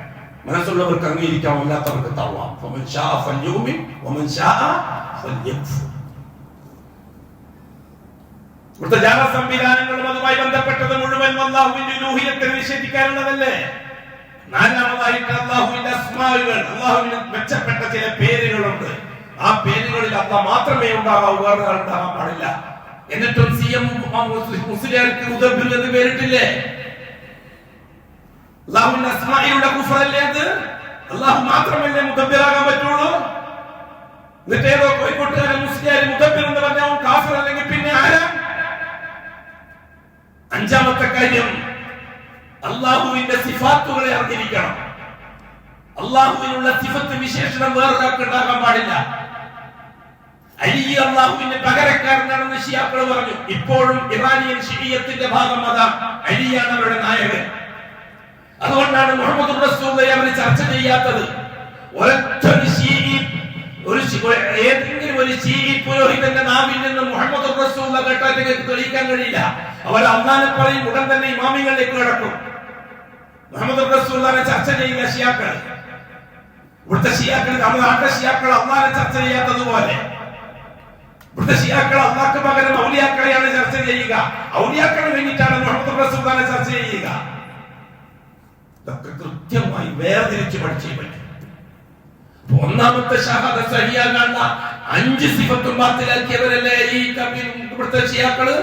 അതേസമയത്ത് രണ്ടാം ഷഹാദയിലെ ഒരു വ്യവസ്ഥ ബാത്തിലാക്കിയതുകൊണ്ടല്ലേ നാം ഖാദിയാകളെ കാഫിറാക്കിയത്? അതെ, നിങ്ങൾ ഈ ഭൂരിപക്ഷത്തെ സപ്പോർട്ട് ചെയ്യുന്നത് പൈസക്കും നിങ്ങളുടെ കാര്യങ്ങൾ നടക്കാനും മാത്രമാണ്. സലഫികൾ അടക്കം ഇവിടുത്തെ ശിയാക്കളുടെ കല്യാണത്തിൽ ശിയാക്കൾ സലഫികൾ പങ്കെടുക്കുന്നു. അവരെ ബിരിയാണി തിന്നുന്നു, അവരെ ആണുങ്ങളെ പുതിയാപ്പിലാക്കി എടുക്കുന്നു, അവരെ പെണ്ണുങ്ങളെ പിന്നവണ്ണാക്കി എടുക്കുന്നു. എന്ത് ഉളുപ്പുണ്ടോ നിങ്ങൾക്ക് ഈ ശിയാക്കളുമായിട്ട് കല്യാണ ബന്ധത്തിൽ ഏർപ്പെടാൻ? എങ്കിൽ എന്തുകൊണ്ട് ഖാദിയാനി പെണ്ണിനെ എത്തിക്കുന്നില്ല? എന്തുകൊണ്ട് ഖാദിയാനിയുടെ കല്യാണത്തിൽ വേണ്ടി ചോറ് നിന്നുന്നില്ല? എന്തുകൊണ്ട് ഖാദിയാനിൽ നിങ്ങൾ പിരിവിന് പോകുന്നില്ല? അപ്പൊ ഭൂരിപക്ഷമായതുകൊണ്ട് അവരാവാം, ഇവര് ന്യൂനപക്ഷമായതുകൊണ്ട് വേണ്ട എന്നെങ്കിൽ നിങ്ങൾക്കുള്ള മാനദണ്ഡം എന്താണെന്ന് പറഞ്ഞത് 15 കൊല്ലം ഞാൻ ചോദിക്കുന്നത്. ഇവിടുത്തെ ഭൂരിപക്ഷത്തോട് ബഹുസ്വരത, ഖാദിയാനി ഭൂരിപക്ഷത്തോട് തീവ്രത. ഇത് ആ വകുപ്പിന്റെ ഉസൂൽ എന്താണ് പറഞ്ഞത്? ഭൂരിപക്ഷമായതുകൊണ്ട് മാത്രമാണോ ഈ ബഹുസ്വരത? ഖാദിയാനികൾക്കും ബാധകമല്ലേ ബഹുസ്വരത? പറഞ്ഞു വന്നത്, ഇബ്രാഹിം അലൈഹിസ്സലാത്തു വസ്സലാമിന് ശേഷം 4000 കൊല്ലത്തോളം തൗഹീദിൽ നിന്ന് വ്യതിചലിച്ചിട്ടില്ല ഖുറൈശികൾ. ഉസൈന്റെ നേതൃത്വത്തിൽ സിറിയയിൽ കൊണ്ടുവന്ന തങ്ങളുടെ രൂപം കഅബാലയത്തിന്റെ അടുത്ത് പ്രദർശിച്ചു. ഉസൈ അറബികൾ 2 ഗ്രൂപ്പായി, മുസ്ലിമീങ്ങൾ 2, നാട്ടുകാർ 2 ഗ്രൂപ്പായി. ഒരു വലിയ ഗ്രൂപ്പ് പറഞ്ഞു, ഉപ്പ ചെയ്തത് ശരിയല്ല. നമ്മുടെ ഉപ്പ ഇബ്രാഹിമി പാരമ്പര്യത്തിൽ അല്ലാഹുവിലേക്ക് ചെല്ലാൻ ഇങ്ങനെ ഇടയാള ആവശ്യമില്ല. നമുക്കിത് പരിചയമില്ല. കഅബാലയത്തിന് അങ്ങനെ ഒരു ശീലമില്ല. ഇതൊരു പുതിയ ഏർപ്പാടാണ്. ഒരു കാലത്താലും അംഗീകരിക്കാൻ പറ്റൂല. അത് കഅബാലയത്തെ കളങ്കപ്പെടുത്തലാണ്, കഅബാലയത്തിന്റെ പവിത്രതയ്ക്ക് കൊട്ടം തട്ടിക്കലാണ്. അല്ലാഹു അല്ലാത്ത ഒരുത്തനെ വെച്ചിട്ട് കാര്യങ്ങൾ നേടാൻ വേണ്ടി അല്ലാഹുവോട് ചോദിക്കാൻ പറ്റൂല എന്നൊരു ഗ്രൂപ്പ്. വേറൊരു ഗ്രൂപ്പ് പറഞ്ഞു, ഹുസൈന്റെ ഭാഗത്ത് കൂടിയിട്ട് കച്ചവടല്ലേ മക്കളെ, സിറിയക്കാരെ കച്ചവടത്തിൽ ആകർഷിക്കാൻ നമുക്ക് ഇങ്ങനെ ചില പൊടിക്കൈകളൊക്കെ വേണം, നമ്മൾ വിശ്വാസത്തിന്റെ ഭാഗമാക്കണ്ടെന്ന് പറഞ്ഞു ഹുസൈൻ. അങ്ങനെയാണ് ആദ്യത്തെ ജാതം കഅബാലയത്തിലേക്ക് വരുന്നത്. കേരളത്തിൽ 800 കൊല്ലം മുമ്പ് ആദ്യമായി കൊണ്ടോട്ടിയിൽ കുബ്ബ വന്നതുപോലെ. എന്താണ് കൊണ്ടോട്ടി കുബ്ബയിലെ ചരിത്രം? കൊണ്ടോട്ടി കുബ്ബന്റെ ചോട്ടിൽ കബറുണ്ടോ? ഏതെങ്കിലും യമനി ഷേഖ് ചത്ത് കടക്കുഴിച്ചിട്ടുണ്ടോ? താലി കുബ്ബ മാത്രമാണത്. എല്ലാവർക്കും അറിയാം. എറണാട് താലൂക്കിലെ മുസ്ലിമീങ്ങളെന്ന് ഏറ്റവും വലിയ ദരിദ്രന്മാരാണ്. കഞ്ഞി കാച്ചി കുടിക്കാൻ നിവൃത്തിയില്ലാത്തവരാണ് മലപ്പുറക്കാരെന്ന്. അന്ന് എറണാട്, അന്ന് മുസ്ലിമീങ്ങൾ താണ ജാതികളിൽ നിന്ന് ഇസ്ലാമിലേക്ക് വന്നവരാണ് അവര്. അവര് ദാരിദ്ര്യത്തിന്റെ പാള, കഴുങ്ങിന്റെ പാള കൊണ്ട് പാത്രം ഉണ്ടാക്കി അതിന് കഞ്ഞി വെച്ചിട്ട് വിളമ്പി, എന്നിട്ട് ഈ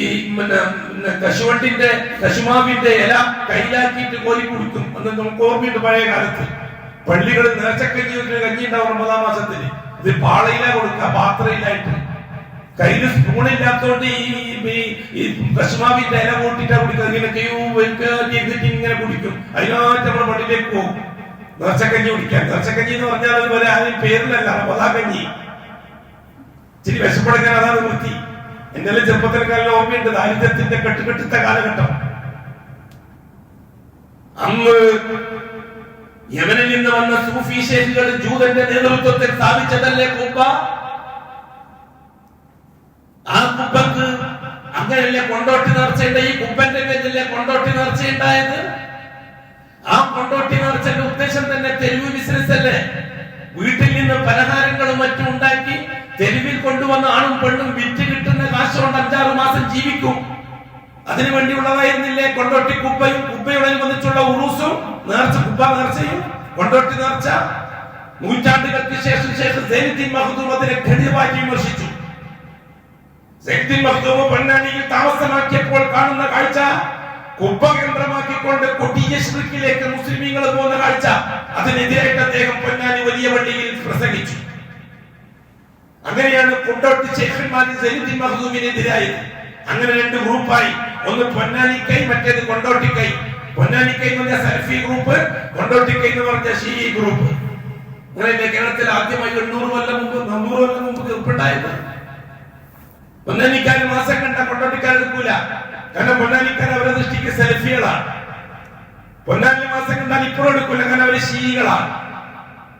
അത് ഇത് തുടരുന്നു, അത്രയുള്ള കാര്യങ്ങൾ. പുതിയായിട്ട് വലിയ ചക്കര തന്നെ ഇറങ്ങിയിട്ടില്ല ഒന്നും, എല്ലാം പഴയതാ.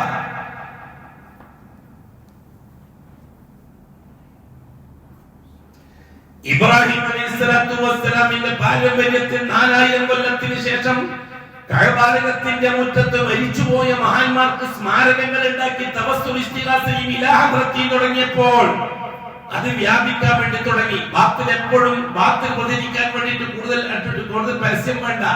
രോഗമേ പകരുകയുള്ളൂ, ആരോഗ്യം പകരുകയില്ല. രോഗം പെട്ടെന്ന് പകരും, ആരോഗ്യം പകരും. അടുത്തെത്തിയിരുന്ന നിങ്ങളുടെ ആരോഗ്യമൊക്കെ പകരും. നിങ്ങളൊരു ജലദോഷം രോഗിക്കാൻ തുമ്മിയാൽ മതി, രാവിലേക്ക് മുമ്പിലേക്ക് ദോഷം ഉണ്ടാവും. എന്നുവെച്ചാൽ രോഗം പകരും എപ്പോഴും, ആരോഗ്യം പകരില്ല. അതുകൊണ്ടാണ് റസൂലുള്ളാഹി സ്വല്ലല്ലാഹു അലൈഹി വസല്ലം പറഞ്ഞത്, ഈമാനുള്ളവർ ഈമാനില്ലാത്തവരുമായിട്ട് കൂട്ടുകെട്ടരുത്. റസൂലുള്ളാഹി പറഞ്ഞു, ലാ തഖുൽ തഅമക ഇല്ലാ തഖിയുൻ വലാ തുസാഹിബ ഇല്ലാ മുഅ്മിന. മുത്തഖീങ്ങളുടെ വയറ്റിലെ നിന്റെ ഭക്ഷണം എത്താവൂ, മുഅ്മിനീകളായ കൂട്ടുകാരനെ നിനക്കുണ്ടാവൂ. കാരണം അർറജുലു അലാ ദീനി ഖലീലിഹി, ഒരു മനുഷ്യൻ അവന്റെ കൂട്ടുകാരന്റെ ദീനനുസരിച്ചായിരിക്കും ആകുക. അതുകൊണ്ട് ഫൽയൻദുർ മൻ യുഖാലിൽ, കൂട്ടുകൂടുന്നത് ആരെയാണെന്ന് നോക്കിക്കൊള്ളണമെന്ന് ഹബീബായ മുത്തായ മുസ്തഫ റസൂലുള്ളാഹി പറഞ്ഞതാണ്.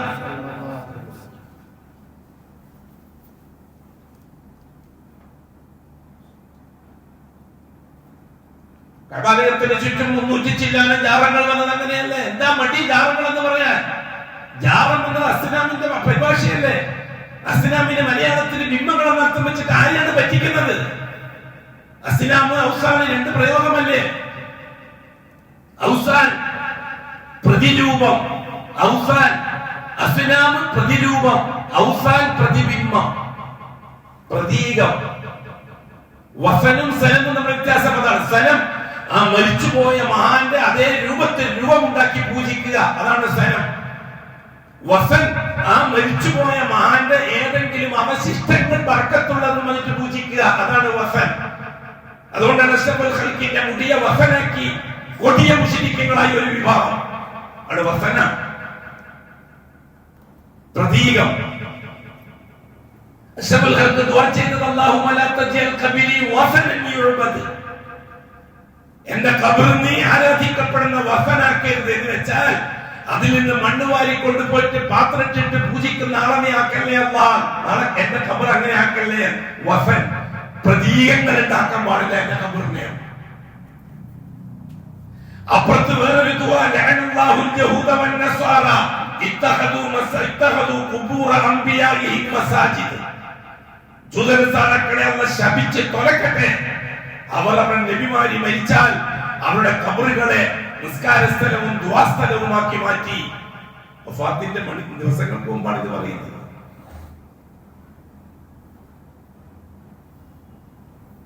അർസലല്ലാഹു ഇലൈഹിം മുഹമ്മദൻ റസൂലാ. അപ്പോഴാണ് മുഹമ്മദ് നബിയെ റസൂലാക്കി അല്ലാഹു അയക്കുന്നത്. മുഹമ്മദ് നബി സല്ലല്ലാഹു അലൈഹി വസല്ലം ഖുറൈശികളെ വിളിച്ചിട്ട് റുബൂബിയ്യത്ത് അല്ലാഹുവാണെന്ന് പറയുകയാണോ ചെയ്തത്? ആണോ? അല്ലാഹു റബ്ബാണെന്ന് അംഗീകരിക്കണമെന്നാണോ അഷ്റഫുൽ ദഅവത്ത്? ഓൾറെഡി അല്ലാഹു റബ്ബാണെന്ന് അംഗീകരിക്കുന്ന ഒരു സമൂഹത്തെയല്ലേ റസൂലുള്ളാഹി തങ്ങൾ ദഅവത്ത് ചെയ്തുകൊണ്ടിരിക്കുന്നത്? ഖുർആൻ പറഞ്ഞ വിഷയമല്ലേ, എന്തിനാ ഒളിപ്പിച്ചു വെക്കുന്നത്? വലഇൻ സഅൽതഹും മൻ ഖലഖസ് സമാവാതി വൽ അർള ലയഖൂലുന്ന അല്ലാഹ്. ഖുറൈശികളോട് ചോദിക്കുക നബിയെ, ആരാണ് ഈ ആകാശഭൂമികളെ സൃഷ്ടിച്ചത്? ഖാലിഖാനാണ്. ലയഖൂലുന്ന അല്ലാഹ്, തീർച്ചയായും അവർ മറുപടി പറയും അല്ലാഹു ആണ് എന്ന്. ഇത് അല്ലാഹു പറയുന്നത്. ഇതാരെങ്കിലും അഭിപ്രായം, ചരിത്രകാരന്റെ അഭിപ്രായമല്ല ഇത്. അല്ലാഹു അവരെ പറ്റി പറയുന്നത്. അവർ അല്ലാഹുവിനെ വിശ്വസിക്കുന്നവരാണ്. ആകാശത്തിൽ നിന്ന് തീരുമാനങ്ങളെ ഇറക്കുന്നത് ആരാണെന്ന് ചോദിക്കൂ. അർത്ഥം അല്ലാഹു റബ്ബാണെന്ന കാര്യത്തിൽ ഖുറൈശികൾക്ക് അബൂജഹലിന് ഉത്ബത്തിന് ശൈബത്തിന് അഭിപ്രായ വ്യത്യാസമില്ല. അതുകൊണ്ട് തന്നെ മുഹമ്മദ് ഈ റിസാലത്ത് റുബൂബിയത്തിലേക്ക് ദഅവത്ത് ചെയ്യാൻ വേണ്ടി വന്ന റസൂലല്ല മുഹമ്മദ് നബി, ഉലൂഹിയത്തിലേക്ക് ദഅവത്ത് ചെയ്യാൻ വേണ്ടി വന്ന റസൂലുള്ളാഹി സ്വല്ലല്ലാഹു അലൈഹി വസല്ലം. റുബൂബിയത്ത് അംഗീകരിക്കുന്നവരാണെന്ന് ഖുറൈശികൾ.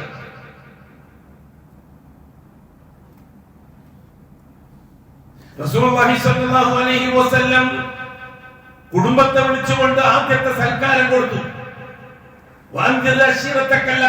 നിങ്ങൾ അടുത്ത ബന്ധുക്കൾക്ക് മുന്നറിയിപ്പ് കൊടുക്കുക എന്ന്. ഈ മുന്നറിയിപ്പിന് റസൂലുള്ളാഹി ഉപയോഗിച്ചത് എന്താ? നിങ്ങൾ എല്ലാവരും കൃത്യമായി നിസ്കരിക്കണം കേട്ടോ, എല്ലാവരും നോമ്പ് നോക്കണം കേട്ടോ, എല്ലാവരും സക്കാത്ത് കൊടുക്കണം കേട്ടോ, അല്ലെങ്കിൽ കടുത്ത ശിക്ഷയുണ്ട് കേട്ടോ എന്ന് പറയാനാണ് റസൂലുള്ളാഹി തുടങ്ങിയത്. ആദ്യം അങ്ങനെ പറ. എപ്പോഴാണ് സക്കാത്തും നോമ്പും നിസ്കാരം നിർബന്ധമാകുന്നത്? നുബുവത്ത് കഴിഞ്ഞിട്ട് 8 കൊല്ലം കഴിഞ്ഞിട്ടല്ലേ നിസ്കാരം നിർബന്ധമാകുന്നത്? നുബുവത്തിന്റെ 15-ാം കൊല്ലമല്ലേ നോമ്പ് നിർബന്ധമാകുന്നത്? അതേ 15-ാം കൊല്ലമല്ലേ സക്കാത്ത് നിർബന്ധമാകുന്നത്? നുബുവത്തിന്റെ 22-ാം കൊല്ലമല്ലേ ഹജ്ജ് ഫർളാകുന്നത്? എങ്കിൽ പിന്നെ റസൂലുള്ളാഹി തങ്ങൾ എന്തായിരുന്നു ഈ 10 കൊല്ലം ചെയ്തുകൊണ്ടിരുന്നത്? അഷ്റഫുൽ ഖൽഖ് പറഞ്ഞത് എന്താണ്? വ്യക്തികളോട്, സമൂഹത്തോട്, അദൂകും ഇലാ ഷഹാദത്തി അല്ലാ ഇലാഹ ഇല്ലല്ലാഹ്, നിങ്ങൾ ദഅവത്ത് ചെയ്യുന്നത് ലാ ഇലാഹ ഇല്ലല്ലാഹ്ക്ക് ഷഹാദ കൊടുക്കണം. അവർക്ക് നന്നായിട്ട് അറിയാം ലാ എന്താണ്, ഇലാഹ എന്താണ്, അല്ലാഹ് എന്താണെന്ന് അവർക്ക് നന്നായിട്ട് അറിയാം. ഇലാഹുകളെ കൊണ്ട് മുഹമ്മദ് ഉദ്ദേശിക്കുന്നത് കഅബാലയത്തിന് ചുറ്റും പ്രതിഷ്ഠിച്ചിരിക്കുന്ന 50ഓളം വരുന്ന ജാറങ്ങളും ജാറത്തിൽ അടങ്ങിയിരിക്കുന്ന മഹാന്മാരെയുമാണ്. അവരെ തള്ളിയേ പറ്റൂ, എന്നിട്ട് അല്ലാഹനെ മാത്രം അംഗീകരിച്ചേ പറ്റൂ എന്നാണ് മുഹമ്മദ് പറയുന്നത് എന്നവർക്ക് നന്നായിട്ട് അറിയാം. അതുകൊണ്ടാണ് അവർ മുഹമ്മദ് മുസ്തഫക്ക് ശത്രുവായത്. അല്ലാഹു റബ്ബാണെന്ന് കാലു റബ്ബുൽ എന്ന് പറഞ്ഞതുകൊണ്ടല്ല മുഹമ്മദ് നബിക്ക് അവർ ശത്രുവായത്. അല്ലാഹുവേ അല്ലാഹ് റബ്ബാക്കാൻ പറ്റുള്ളൂ എന്ന് പറഞ്ഞതുകൊണ്ടാണ്. ഇലാഹുകൾ ഉമർ ഇബ്നുൽ ഖത്താബ് റളിയല്ലാഹു അൻഹു പാരമ്പര്യ മുസ്ലിമാണ്, കൃത്യമായി നിസ്കരിക്കുന്ന ആളാണ്, കൃത്യമായി ഹജ്ജും ഉംറയും ചെയ്യുന്ന ആളാണ്, കൃത്യമായി പാരമ്പര്യത്തെ കാത്തു സൂക്ഷിക്കുന്ന ആളാണ്. ഒപ്പം ഔലിയാക്കളോട് അതിരറ്റ ബഹുമാനവും സ്നേഹവും ഉള്ള ആളാണ് ഖത്താബിന്റെ മകൻ ഉമർ. അതേ സന്ദർഭത്തിൽ സാംസ്കാരിക ജീർണത, മദ്യപാനിയാണ് ഖത്താബിന്റെ മകൻ ഉമർ. ഖത്താബിന്റെ മകൻ ഉമർ ആരെയും കൊന്നിട്ടില്ല, അത് ഷിയാക്കൾ ഉണ്ടാക്കി തീർത്ത കള്ളത്തരമാണ്. ഖത്താബിന്റെ മകൻ ഉമർ കുഴിയിൽ മനുഷ്യനെ കുഴിച്ചിട്ടതൊക്കെ പറയുന്നത് ഉമർ അല്ലാഹുവിനെ മോശമാക്കാൻ വേണ്ടി ഷിയാക്കൾ ഉണ്ടാക്കിയ കള്ളക്കഥകളാണ്. മദ്യപാനിയാണ്, പിന്നെ ഒരു ലോബി ചൂതാട്ടക്കാരനാണ്, ലോട്ടറി പേരക്കാരനാണ്. ലോട്ടറി എന്ന് പറഞ്ഞാൽ നിങ്ങൾക്ക് മനസ്സിലാവും, അതുകൊണ്ട് അങ്ങനെ പറഞ്ഞത്. ഖത്താബിന്റെ മകൻ ലോട്ടറിയിലൂടെ നല്ല പൈസ ഉണ്ടാക്കിയിട്ടുണ്ട്. അതേ സന്ദർഭത്തിൽ അള്ളാഹുവിനെ അതിരറ്റ് ആദരിക്കുന്ന വ്യക്തിയാണ് ഖത്താബിന്റെ മകൻ ഉമർ. അള്ളാന്റെ ഔലിയാക്കളെ അതിനേക്കാൾ ബഹുമാനിക്കുന്ന ആളാണ് ഖത്താബിന്റെ മകൻ ഉമർ. അതുകൊണ്ട് തന്നെ അഷ്റഫുല്ലാഹി ലാ ഇലാഹ പറഞ്ഞത് ഖത്താബിന്റെ മകൻ സഹിക്കാൻ കഴിയില്ല. ഒരു ഉദാഹരണം പറയാം. ഖത്താബിന്റെ മകൻ ഉമർ അല്ലാഹുവിൽ അത്രമാത്രം വിശ്വസിക്കുന്ന ആളാണ്. ആദ്യത്തെ യാത്രാ സംഘം അബസീനിയയിലേക്ക് യാത്രയ്ക്ക് വേണ്ടി ഒരുങ്ങി. 16 പേരായിരുന്നു ആ കൂട്ടത്തിൽ ഉണ്ടായിരുന്നത്.